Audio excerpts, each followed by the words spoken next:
নাম হচ্ছে নূপুর। নূপুর। সো নূপুর, right now আপনার এজ কত? 18+। 18+। আপনার জন্মসাল কত? 2001। 2001-এর কত কোন মাসে? 9 জুন। 9 জুন। আপনি 18+। জি। সো নূপুর, আপনি কি এই জীবন গল্প অনুষ্ঠানটা শুনতেন আগে থেকে বা দেখতেন? আমি প্রথম থেকেই শুনতাম, একদম প্রথম থেকে। আমার 9 বছর ধরে আমি এই ধরনের অনুষ্ঠান আমি করছি। মেবি আমি অত বছর ধরে শুনতে পারিনি, বাট আমি বিগত 2 বছর কি আড়াই বছর, মানে আমি তো এর আগে আরেকটা রেডিওতে করতাম, সেখানেও হয়তো বা শুনতেন, রাইট? নাকি শুধু ঢাকা আমি এফএম? মানে ইউটিউবে যেগুলো প্রচার হয়েছে আমি সবগুলো শুনেছি। That's fine. তো যাই হোক, অনেক বড় একটা ইন্ট্রো হয়ে গেল। আমরা বরং আর দেরি না করি আপনার গল্পটা শুনি। শুরু করুন আপনি। আমার বাবা মা দুজনেই বাক ও শ্রবণ প্রতিবন্ধী, তারা দুজনেই কথা বলতে পারে না। হয়তোবা এটা এই ইস্যুটার কারণে আমার জীবনের এই অবস্থা। ছোটবেলা থেকে আমি ভালোবাসা কি সেটা পাইনি, বাবা মার ভালোবাসা কি, বড় ভাই বোনের ভালোবাসা কি, আমি আসলে। বাক এবং শ্রবণ প্রতিবন্ধী কি তারা জন্ম থেকে ছিলেন নাকি? আমার বাবা জন্মগত ভাবে, কিন্তু আমার মা এসএসসি কমপ্লিট করেছে, তারপর একটা পারিবারিক অনুষ্ঠানে তার টাইফয়েড জ্বর হয়। পারিবারিক অনুষ্ঠানে আপনার রং খেলা হচ্ছিল, গ্রামের বিয়ের ভিতরে যেমনটা হয়। তো রং নাক মুখ দিয়ে গিয়ে খুব খিচুনি হয়, তারপর টাইফয়েড জ্বর থেকে আসলে তার জবানটা চলে যায়।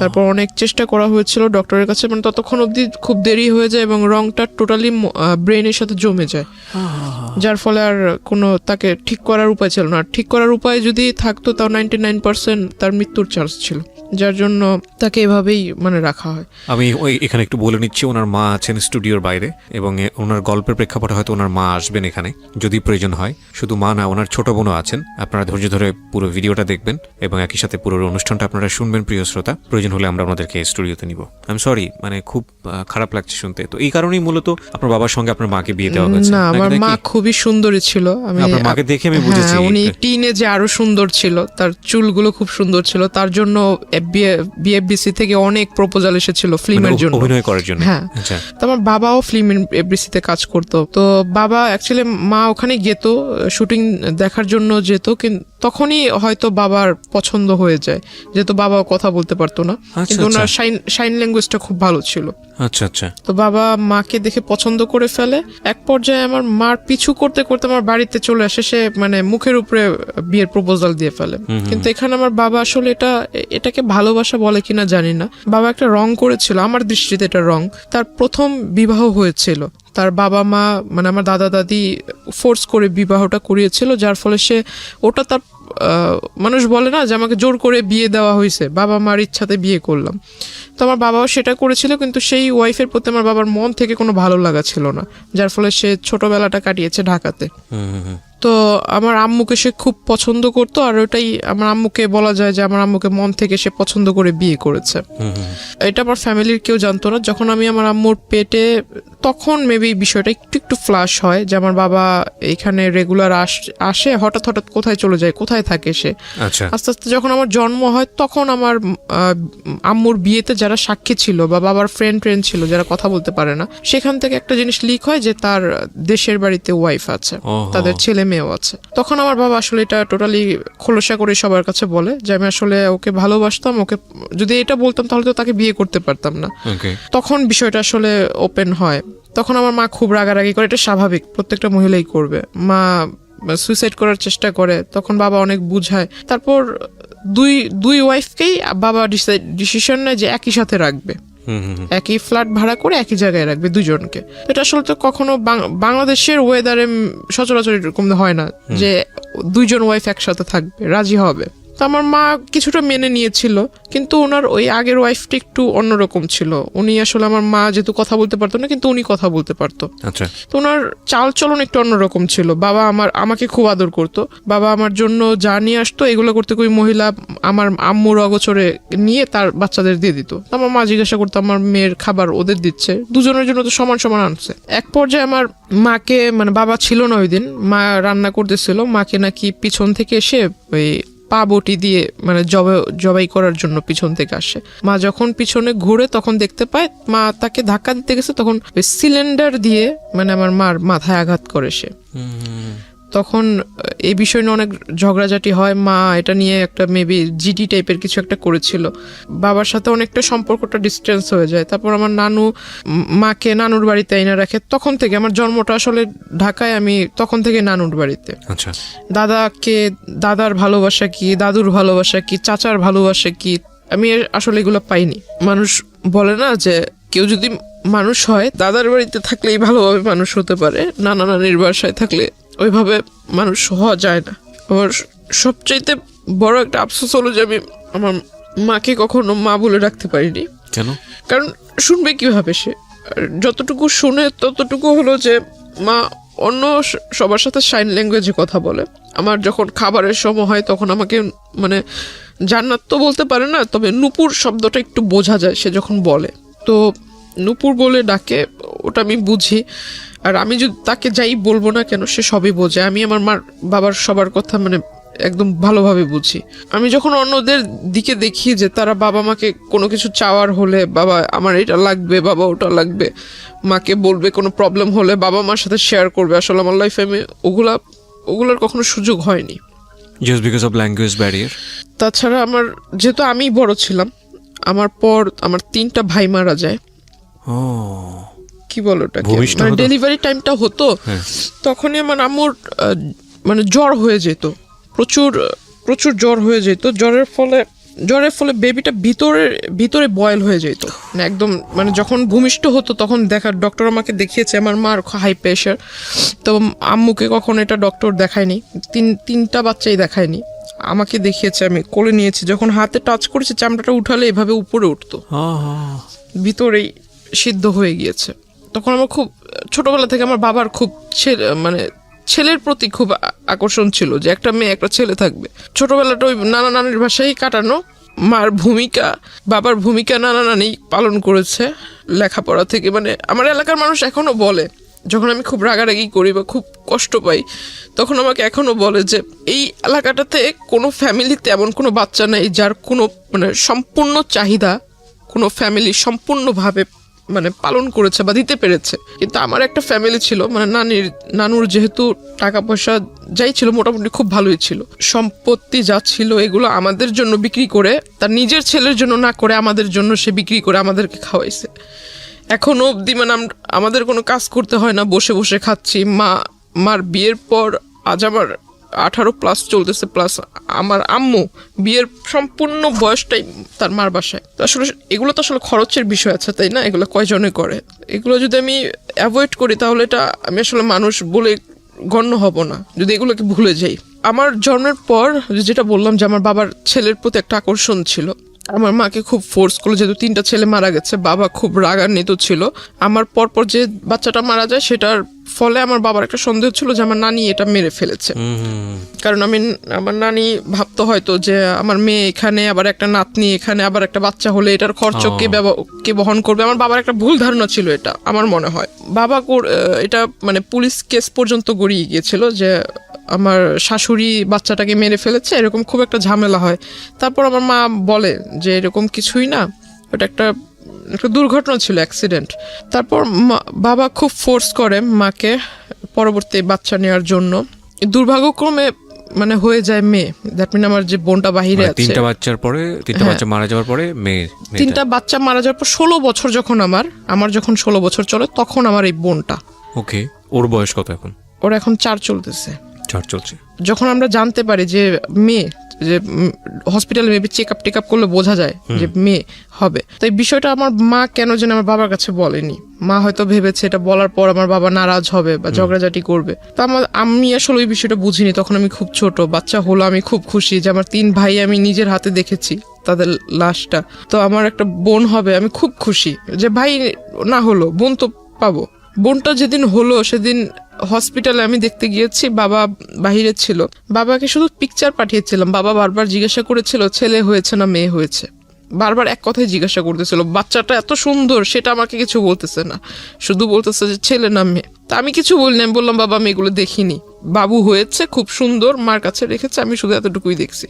তখন আমার মা আমাকে বুঝালো যে তোমার 3 ভাই মারা যাওয়ার পর তোমার বাবা আমার সাথে অনেক খারাপ ব্যবহার করেছে, এখন তো মেয়ে হয়েছে, দেখবা ওর কপালটা পুড়লো। ও যখন মানে যে 1 মাস 2 মাস হয়ে যায় তখন ওর চুল ফেলবে, বাচ্চাদের ফার্স্ট চুলটা ফেলবে, তখন বাচ্চাদের জন্য যে প্যাকেট করা থাকে না যে নানান রকম কসমেটিক্স, তো এগুলো মেবি এক্সপায়ারি ডেট মানে ওভার। তো ওই বাবাও খেয়াল করেনি হয়তো যখন কিনে আনছে, ওকে যখন গোসল করানো হয় তখন ওর মাথাটা একদম মেডিসিনের অ্যাফেকশনে ফুলে মাথাটা এত বড় হয়ে গেছিল, মানে একদম লাল লাল হয়ে গেছে, পুরো মাথার ভিতরে কেমন যেন হয়ে গেছিল। ও একটা না 1 সপ্তাহ অসুস্থ ছিল, হসপিটালে আমরা দৌড়াদৌড়ি করছি। তো হঠাৎ করে আমার বাবা দেশে আসে, কিছুদিন পর বাবা দেশে আসে, বাবাকে বললাম যে এই ঘটনা, বাবা কোথায় বাচ্চাকে দেখবে, কোলে নিবে, মানে এগুলো না হয়ে সে ঢুকেই বলতেছে ছেলে হয়েছে না মেয়ে হয়েছে, মাকে জিজ্ঞাসা করতেছে, মা বলতেছে মাথা নিচু করে মেয়ে হয়েছে। বাবা আমার বোনটাকে কোলে নেয়নি। ওনার আগের ঘরে কি কয়জন ছেলে মেয়ে? তার মেবি 2 ছেলে 1 মেয়ে। তারপরই অবস্থা। হ্যাঁ, ওনার যদি এমন হতো যে না একটা ছেলে নাই, প্রথমত এই আচরণটা ছেলে মেয়ের ক্ষেত্রে করাই উচিত না। দ্বিতীয়ত হচ্ছে যে ওনার তো ছেলে আছে, 2টো ছেলে আছে, তারপর এটা যাই হোক আপনি মেয়ে হিসেবে বলছেন, এটা খুব দুঃখজনক, আসলে আর কিছু বলার নেই। তো আমার তারপর বোনকে তো এরকম দেখছি। বড় সমস্যা হলো যে আমি ছোট থেকে একাকিত্ব, মানে নিজেকে সবসময় একা করে রাখতাম। এটা আমার একটা, আমি মনে করি যে আমার একটা সবচেয়ে বড় ভুল। ইভেন আমি যখন স্কুলে পড়ি আমি কারোর সাথে মিশতাম না, আর আমার কাছে কেন যেন মনে হতো যে আমার আব্বু আম্মু তো এরকম, কারোর সাথে ফ্রেন্ডশিপ করলে অবশ্যই বাবা আমার একটা টপিকস প্রথমেই আসবে যে বাবা কি করে, মা কি করে। এগুলো শুনলে মানুষ আসলে কোন নজরে আমাকে দেখবে যে ওর বাবা মা কথা বলতে পারে না। আমাদের বর্তমান সমাজের মানুষ যেটাকে বলে বোবা, আর এই জিনিসটা আমার শুনতে খুব খুব খারাপ লাগে, যার জন্য আমি কখনো কারোর সাথে মানে ওইভাবে যদি পরিচয় হয়েও যায়, বাবা মার টপিকস আসলে আমি তার সাথে কথা বলা ক্লোজ করে দিই। তারপর মানে সবার সাথে কথা বলতাম না, একা একা থাকতাম। তো সবাই মনে করতো আমি অনেকটা হিংসুটে বা আমি একটু অন্যরকম, সবার সাথে মিশতে পারি না, আমার ভিতরে জেলাসি কাজ করে। তো আমি আসলে কারো কে আমাকে নিয়ে কি ভাবলো এগুলো আমি কানে দিতাম না। আমার ছোটবেলা থেকেই নামাজের প্রতি একটা আকর্ষণ ছিল, আল্লাহ তাআলার সমস্ত আদেশ নিষেধ এগুলো মেনে চলি ছোট থেকেই। আর আমার ছোটবেলা থেকে কেন জানি যে অ্যারাবিক কালচার যেটা আমার কাছে খুব ভালো লাগে। তো কলেজে উঠলাম, এসএসসির পর যে 3 মাস বন্ধ থাকে, 3 মাসের ভিতরে অনেক ঘোরাঘুরি হয়েছিল, অনেক জায়গায় মানে ঘুরছি। তো হঠাৎ করে একটা বিয়ের প্রপোজাল আসে আমার জন্য। তো ছেলেটা মেবি রাজনীতিতে জড়িত ছিল। তো যখন শুনলাম যে রাজনীতি করে, ঠিক আছে রাজনীতি করে ভালো, বিয়ের পর হয়তো বউকে ভালোভাবে রাখবে, প্রত্যেকটা ফ্যামিলি চায় তার মেয়ে একটা ভালো ভালো ছেলের কাছে বিয়ে হোক। কি করে যেন বাবা খোঁজটোজ নিয়ে দেখে যে ছেলের আসলে মানে ব্যাকগ্রাউন্ড ভালো না, নেশা টেশা করে, তো এজন্য ওটা রিজেক্ট হয়ে যায়। তারপর ওই ছেলেটা করে কি, মানে রিজেক্ট তো আমার বাবা মানে বললো, বাবার দ্বিমত ছিল। তো ওই ছেলেটা আসলে মানে পরে একটা আমার এলাকাতে ওর পরিচিত কোনো লোক টোক দিয়ে পরে বলে যে আমার নাকি মানে বিয়ের সাংসারিক জীবনে যাওয়ার মতো আমার ভিতরে মানে কি বলে এটাকে সক্ষমতা বা এরকম কিছু নাই। কে বলে এটা? মানে ওই লোকটা বলে। আচ্ছা, যার সঙ্গে বিয়ে হওয়ার কথা। হ্যাঁ হ্যাঁ। তারপর আমার শুনতে মানে যখন শোনার পর আমি আর বাড়িতে কিছু বলিনি, বললাম যে এই লোকের সাথে তো আর আমার বিয়ের সম্বন্ধটা আগায় নেই বা ওইরকম কোনো কথা হয়নি, জাস্ট দেখা সাক্ষাৎ হয়েছে, বাসায় আসছে দেখার জন্য, ওই পর্যন্তই, তাহলে এই বিষয় নিয়ে আর আগায় দরকার কি। ওই বিয়ের প্রস্তাবটা ওটা সব কিছু আমরা ভুলে গেলাম। তারপর আমি ভাবলাম যে সামনে কলেজে ভর্তি হতে হবে, কলেজে যাব, আর নতুন কলেজ, নতুন এরিয়া। যেদিন ফার্স্ট ডে কলেজে গেলাম, খুব মানে প্রথম দিনই খুব মানে অনেক ক্লাসের মানে 42 জন স্টুডেন্টের মধ্যে যেন টিচারদের চোখের মণি হয়ে গেলাম। কলেজে স্টার্ট হওয়ার 2.5 থেকে 3 মাসের ভিতরে আমার ফোনের ভিতরে একটা ফোনের মেসেঞ্জারের ভিতরে একটা নক আসে, রিকোয়েস্ট আসে যে ওই কেউকে মানে অ্যাট ফার্স্ট আপনার ফ্রেন্ড রিকোয়েস্ট পাঠায় নেই, কিন্তু মেসেঞ্জারে যে রিকোয়েস্টটা করে, মেসেজের রিকোয়েস্ট সেটা করে। তো আমি আসলে দেখতে পাই মানে আমার একটা রাজনৈতিক যে প্রেক্ষাপটটা, আমার ছোটবেলা থেকে কেন যেন মনে হতো যে আমি বড় হয়ে লেখাপড়া করে ইচ্ছা ছিল যে আমি এগুলো করব।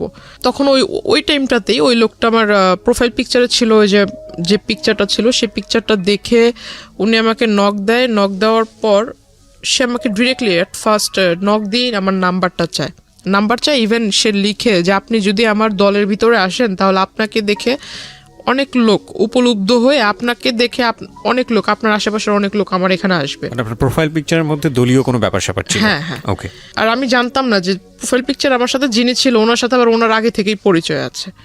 ওটা উনি দেওয়ার পর আপনার প্রোফাইল পিকচারের মধ্যে এমন একজন ব্যক্তি ছিল যার সঙ্গে যিনি আপনাকে নক দিয়েছেন তার পরিচয় ছিল? হ্যাঁ। ওকে। মানে ওনার ওখানে উনি কাজ করতো, যিনি আমাকে নক দিয়েছে। তো উনি আমাকে যখন এই মেসেজ দেয় তখন আমি ভাবলাম যে উনি আমাকে মেসেজ দিয়েছে, আমি ওনাকে চিনি না, উনিও আমাকে চিনে না। এই প্রথম যেহেতু মেসেজ দিয়েছে, মেসেজ দিয়ে আবার নাম্বার চাচ্ছে প্রথমেই নাম্বার চাচ্ছে, প্লাস বলছে যে আমার দলে আসলে আপনার লাইফটা অনেক ভালো হবে, লাইফটা অনেক ভালোভাবে লিড করতে পারবেন, অনেক বড় পোস্ট পাবেন, দেশে বিদেশে ভ্রমণ করতে পারবেন, আরো অনেক কথা। তো আমি আসলে এই কথা শুনে আমার কাছে অনেকটা মানে টাউট টাইপের মনে হয় যে লোক বাট পারে, মানে আমি তো এখনো পূর্ণ এজে পৌঁছায় নেই, তো আমি কিভাবে রাজনীতি করব? আর আমাকে সে পোস্ট দিবে, আমি পোস্ট মানে আমার একটা সিগনেচারে মানুষ এই দেশ থেকে ওই দেশে চলে যাবে, এটা আবার এমন কোন ক্ষমতা? দুনিয়াতে তো অনেক রাজনীতিবিদ আছে যাদের বয়স অনেক বেশি, একটা নির্দিষ্ট টাইম থাকে না। তো আমিও ওইটা মিন করে মানে তার সাথে আর কথা বলিনি, সে আমাকে রিকোয়েস্ট পাঠিয়েছে, তার সাথে কোনো কথা না বলে আমি সাথে সাথে রিকোয়েস্টটা রিমুভ করে দিই। অনেক দিন যায়, সে আবার অন্য একটা আইডি থেকে রিকোয়েস্ট মানে ওইভাবে রিকোয়েস্ট করে সেম কথা বলে, তখন আমি বুঝতে পারি যে অন্য আইডি হলে কি হবে, লেখা তো সেম, নাম্বারটাও সেম, আমি ওটা রিমুভ করে দিই। তারপর সে আমাকে সে একটা কাজ করেছিল যে আমার ফেসবুকের ভিতরে যে পিকচারগুলো আমি আপলোড দিতাম সেগুলো সবকিছু পাবলিক ছিল, পাবলিক থাকলে মেবি লাইক টেক বেশি আসে এরকম কিছু। আমি আসলে বুঝতাম না যে পাবলিক থাকলে পাবলিক অনলি মি থাকলে পিকচার মেবি দেখতে পারবে না, অনলি মি থাকলে শুধু আপনি দেখতে পারবেন, ফ্রেন্ডস থাকলে আপনার লিস্টে যারা আছে তারা দেখতে পারবে, ফ্রেন্ডস অফ ফ্রেন্ড থাকলে তাদের ফ্রেন্ডরা দেখতে পারবে। প্রোফাইল গার্ডের যে সিস্টেমটা এটা তো মেবি ইনস্ট্যান্ট হয়েছে। তো তখন প্রোফাইল পিকচারে ওরকম লকটক সিস্টেম ছিল না, পিকচারটা সে ডাউনলোড করে রেখেছে, ডাউনলোড করে মেবি ওই যে প্রিন্ট আকারে বের করেছে। তারপর আমার ওখানে ইউনিফর্ম পরা কিছু ছবি ছিল, ইউনিফর্মের সাথে আপনার যে আইডি কার্ডের যে লেসটা হয়, লেসের ভিতরে কলেজের নাম ছিল, সে সমস্ত কিছু ডাউনলোড করে মানে টোটালি অ্যাডভান্স ছিল, কোন পিকচারে মানে কোন ডেটে কোন পিকচার ছেড়েছি, আজকে একটা পিকচার ছেড়েছি, যে কমেন্ট করেছে সে কালকের পিকচার স্টাডি করেছে জিনিসগুলো, হ্যাঁ সমস্ত কিছু সে নোট করেছে, প্লাস স্ক্রিনশট রেখেছে কারা কারা মানে রেগুলার কমেন্ট করে, লাইক করে, প্লাস ওইখানে আপনার লাইক কমেন্ট অ্যান্ড স্মাইলি দেওয়ার সিস্টেম আছে, লাভ চিহ্নর মেবি একটা রিঅ্যাকশন আছে, ওইরকম কারা কারা দেয়, হ্যাঁ সমস্ত কিছু। সে একটা মানে তার একটা অস্বভাব ছিল কি সবকিছু লিখে, মানে কাগজ কলম তার কাছে মানে সবকিছু লেখার ভিতরে সে এক্সপার্ট ছিল। তো এরকম নোট করে রাখে, ছবি টবি প্রিন্ট করে রাখে, যা যা ছবি ছিল সমস্ত ছবি সে ডাউনলোড করে। তারপর যে কলেজের ছবিটা ছিল সেই ছবিটা নিয়ে আমার কলেজে যায়, কলেজে যাওয়ার পর এটা খোঁজে, কলেজের ওইখানে আমাদের সিস্টেম ছিল যে বাহিরের কেউ আসতে পারবে না, প্লাস কোনো গার্ডিয়ান ভিতরে আসতে পারবে না, গার্ডিয়ান যদি আসে তাহলে গেটের বাইরে থাকতে হবে, টাইম হয়ে যাবে ছুটির তখন নিয়ে যাবে। তো সে করতো কি, ওই যে কলেজ গেটের এখানে যারা পাহারাদার থাকতো, আনসার টাইপের কিছু লোক ছিল, তো এদেরকে পিকচার দেখাতো। এখন স্টুডেন্ট অনেক, কয়জন রে ওই দারোয়ানরা মনে রাখবে, তো এটা আসলে পসিবল হয় না। সে করতো কি, রোডের ওই পার অপোজিটে ছিল আপনার ছোট একটা ক্যাফে শপ, সেখানে মানে আমি কখন আসলে যেতাম না, তো ওইখানে এসে মানে ভিতরে গ্লাস সিস্টেম ছিল, ভিতরে বসে বাইরে দেখা যাবে কিন্তু বাইরে থেকে কেউ বুঝতে পারবে না যে ভিতরে কেউ আছে কিনা, এমন সিস্টেম ছিল। তো সে ভিতর থেকে আমাকে ফলো করতো, ইভেন সে দারোয়ানকে আর ওই ক্যাফের ওই যারা সার্ভিস করে, সার্ভ টার্ভ করে, ওয়েটার, এদেরকে মানে টাকা দিয়ে রেখেছিল। যে এটা তো আপনি একদম পরে গিয়ে জেনেছেন, ইনিশিয়ালি তো আপনি এগুলো জানতে পারেননি, যখন তার সঙ্গে আপনার পরিচয় হয়েছে বা সামথিং, আমি গেস করছি যে কিছু একটা হয়েছে, ইনিশিয়ালি আপনাকে নক করলো কিভাবে সেদিকে একটু জান প্লিজ। হ্যাঁ, তো মানে তার সাথে আমার কিভাবে পরিচয় হয় এটা সই জায়গাটাই জান। আচ্ছা, তারপরে কিন্তু আপনি জানতে পেরেছেন এগুলো আমি ফলো করি, মানে সে যে দোকানে বসে থাকতো তখন আমি এটা ফলো করছি বেশ কয়েকদিন, কারণ যে তার প্রথম আইডি থেকে যখন আমাকে নক করে সেখানে পিকচার ছিল পাসপোর্ট সাইজ, মানে সে আরো মেবি আরো 10 বছর আগে পিকচার তুলেছিল সেই পাসপোর্ট সাইজের ছবি, কিন্তু সে বর্তমানে যেরকম দেখতে এমন কোনো পিকচার ছিল না। আর তার প্রোফাইলে যেহেতু তার সাথে আমার ফেসবুক ফ্রেন্ডশিপ ছিল না, তো তার ওইখানে ঢুকে জাস্ট তার অতীতের যে কিছু কিছু পোস্ট সেটা দেখতে পাচ্ছিলাম। রিসেন্টলি যে পোস্টগুলো আপলোড করেছে এগুলো দেখার কোনো সুযোগ ছিল না আমার জন্য। পিকচারে যেটা দেখেছিলাম, প্রোফাইল পিকচারে কিছু কিছু আইডিয়া ছিল, যদি আমি তার ওই ড্রেস আপ বাদ দিয়ে শুধু ফেসটার দিকে ফোকাস করি, গুগলস বাদ দিয়ে যদি ফেসটাকে দেখি তো কিছুটা মিল পাচ্ছিলাম। এই লোক আমাকে নক করেছিল, আর এই লোকটাই প্রতিদিন এভাবে এই জায়গায় দাঁড়িয়ে থাকে, এভাবে আমার দিকে তাকিয়ে থাকে। অনেক মেয়েই তো আছে, সে আমাকে দেখে দেখে মুস্কি হাসির মানে কি, তাই না? এটা কিছু কিছু তো বুঝতে পারি। তাকে ওটা দেখলাম, অনেকদিন লক্ষ্য করলাম, হঠাৎ একদিন সে আমাকে ডাকে, আমাকে আমার নাম ধরেই ডাকে, প্রোফাইলে যে নাম ছিল সে নাম ধরে ডাকে, তখন আমি মানে একদম শিওর যে এই লোককে তো এতদিন আমি সন্দেহ করছিলাম, আসলে সে আমার জন্য এখানে আসছে, এটা তখন বুঝতে পারলাম। তারপর ওই দিন আর তাকে রেসপন্স দেইনি। কিন্তু ইন দ্য মিন টাইম নিশ্চয়ই আপনার ওই লোকটার সঙ্গে কোনো কথোপকথন হয়েছে না, যে কারণে সেখানে আসছে, নাকি শুধুমাত্র না হাই না, হ্যালো সে ওই ছবি দেখে হাই হ্যালো ছবি দেখি সে আপনাকে ফলো করছে? মানে সে তো আমাকে নক করেছে ফেসবুকে অনেকবার, কিন্তু আমি তাকে রেসপন্স দেইনি। আচ্ছা, সে ওই পিকচার দেখেই মানে কনফার্ম হওয়ার জন্য এখানে আসছে। ওকে। প্লাস সে করেছে কি, যে কয়দিন আমার সাথে মানে প্রথম দিকে আমার সাথে যখন কথা বলার চান্সটা হয়নি, সে করেছে কি আমার সাথে যাদের পিকচার ছিল আপলোড করেছিলাম, যারা সেকেন্ড ইয়ারের স্টুডেন্ট ছিল, এদের সাথে একটা ভালো কম্বিনেশন করে ফেলেছে। কিভাবে কম্বিনেশন করেছে, সে পরিচয় দিয়েছে সে আমার দাদু, আপন দাদু। আমার বাবা মা দেশের বাইরে থাকে। আর আমি যেটা করেছিলাম, আপনাকে প্রথমে বলেছিলাম যে আমার অ্যারাবিক কালচারের প্রতি একটা মানে কি বলে এটা, ঝোঁক ছিল, ভালোবাসা ছিল, মানে ওটা আমি মেনটেন করতাম আর কি। তো আমি করেছিলাম যে যারা, তখন আমি আসলে বুঝতাম না, আইডিটা যেহেতু আমার ক্লাস 8 থেকে শুরু, তো আমি আসলে বুঝতাম না। আমি অনেকেরই দেখেছি যে ফেক আইডি তৈরি করে, তখন বুঝতাম না ফেক আইডি কি। অনেকে অনেক রকম ডিটেলস দেয় যে আমি থাকি এখানে কিন্তু অ্যাড্রেস দেয় অন্য জায়গার। তো আমি যেহেতু অ্যারাবিক কান্ট্রি লাইক করতাম, তো আমি করেছিলাম কি যে ইউনাইটেড মানে আপনার দুবাইয়ের একটা অ্যাড্রেস দিয়েছিলাম, স্কুলও ওইখানকার দিয়েছিলাম। তো আমি মানে আরবিতেও ভালো, ইংরেজিতে মোটামুটি ভালো, বাংলায়ও ভালো। তো আমার মানে এটা দিলে কে এটা দেখতে আসবে, আমার ধারণা ছিল এরকম। আর আইডিটাও খুলে দিয়েছিল আমার এক ভাগিনা। তো আসলে পাসওয়ার্ড টাসওয়ার্ড সবও জানতো, এগুলোর প্রতি এটা যে আসলে ইম্পর্টেন্ট এটা আর আমার মাথায় ছিল না। সে ওই জিনিসটা আসলে নোটিস করেছে যে আমি দুবাইয়ের নাগরিক, আমার বাবা মা ওখানে থাকে, সেও এটা পরিচয়। ঠিক আছে, আমার বাবা মা দুবাইতে থাকে, আমি ওইখানে স্কুলে লেখাপড়া করেছি, বাংলাদেশে আসছি বড় হয়ে, এখন এখানে কলেজে পড়তেছি। সে জানে না যে আমি বাংলাদেশি হাই স্কুল আর প্রাইমারি লেভেল পার করেছি। সে মনে করছে আমি দুবাইতে লেখাপড়া করেছি, দুবাইয়ের নাগরিক, সিটিজেনশিপ আছে, তার ফিলিংস ছিল এরকমটা। তো সে করে কি, সেকেন্ড ইয়ারের যে মেয়েরা ছিল তাদের সবার কাছ থেকেই মানে সে ডিটেলস নেয় যে আমি আসলে কোন টাইমে কলেজে আসি, আমার সাথে আসলে কারো অ্যাফেয়ার আছে কিনা, আমি যখন কলেজে আসি কোনো ছেলে টেলে আমাকে আগায় দিতে আসে কিনা, এভরিথিং ডিটেল সে নেয়। প্লাস আমার কোনো গার্ডিয়ান কোনোদিন কলেজে এসেছে কিনা। তখন 2-1 মেয়ে বলে যে হ্যাঁ ওর সাথে তো একজন মহিলা এসেছিল, দ্যাট মিন আমার মার কথা, একজন মহিলা এসেছিল, সাথে বেবি ছিল। তো ওই লোক বলছে যে ওর মানে কোন মহিলা এসেছিল আইডিয়া আছে কিনা। তো আপনার সঙ্গে এগুলো আপনি জেনেছেন কিভাবে? মানে ওই মেয়েদের কাছ থেকে। আচ্ছা, ওই মেয়েরা এসে আপনাকে নক করেছে? মানে ওরা মেয়েদের সাথে, আমার সাথে তো তার কথা হচ্ছে না, কিন্তু ওই মেয়েদের সাথে সে ভালো একটা কন্ট্রিবিউশন করে ফেলছে। সো পরবর্তীতে মেয়েরা এসে আপনাকে এটা বলেছে? আমাকে বলেছে, মানে যেমন গতকালকে ঘটনা ঘটেছে, আজকে এসে বলছে যে এরকম একজন তোমাকে খোঁজ করছিল।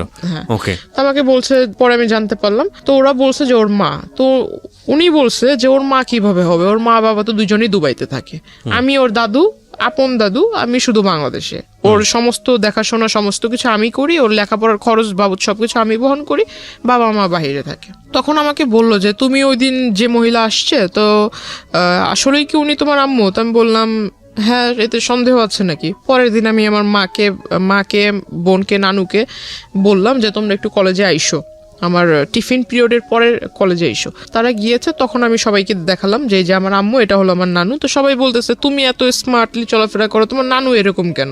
এখন কাউকে আর বুঝাইতে পারি না যে আমার নানু তো হলো গ্রামের মহিলা, কারণ সে যেভাবে চলা পছন্দ করে সে ওভাবেই চলবে। তো সবার ভিতরে একটা ডাউট ছিল যে আমি হয়তো মানে একদম লোয়ার ক্লাস, মিডল ক্লাস যেমনটা থাকে, মিডল তো একটু উচ্চবিত্ত, মেবি মধ্যবিত্ত, লোয়ার ক্লাসে যেমন থাকে, যে ওইখান থেকে উঠে এসে হয়তো একটু পাট নিচ্ছি, এমন একটা ধারণা ছিল।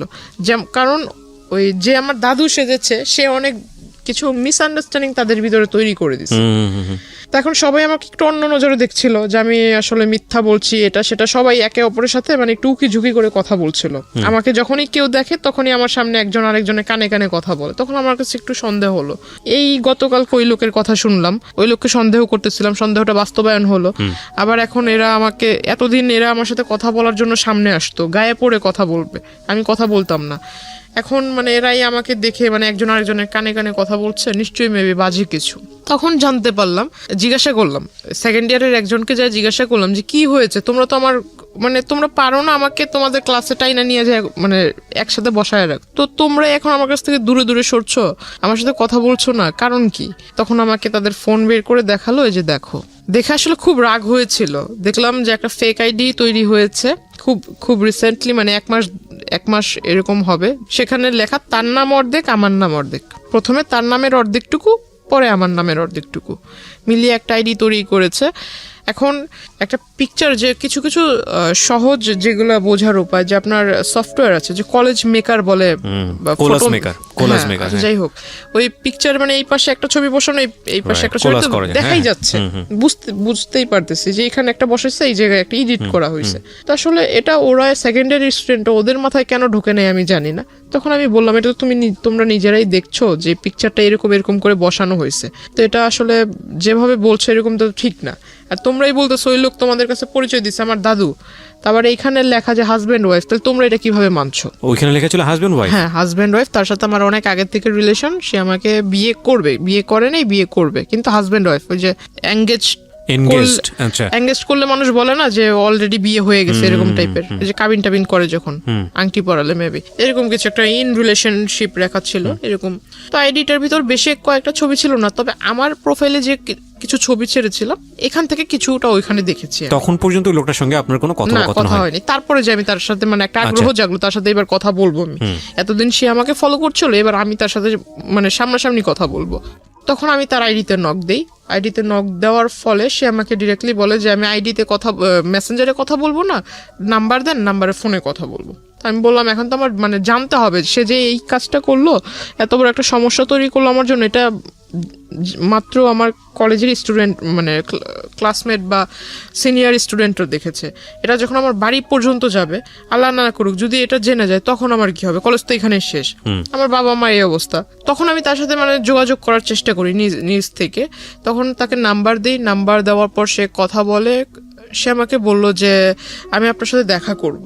তাই আমি বললাম দেখা তো আমিও আপনার সাথে করবো, আমার মানে আপনি আমার দাদু হন এটা আমি জানতে পারলাম। বলতেছে কার কাছ থেকে জানলেন? তো আমি বললাম এত কিছু আপনার জানার দরকার নেই, আপনি আমার দাদু হন আমি জেনেছি, কেমন দাদু হন আমি দেখবো।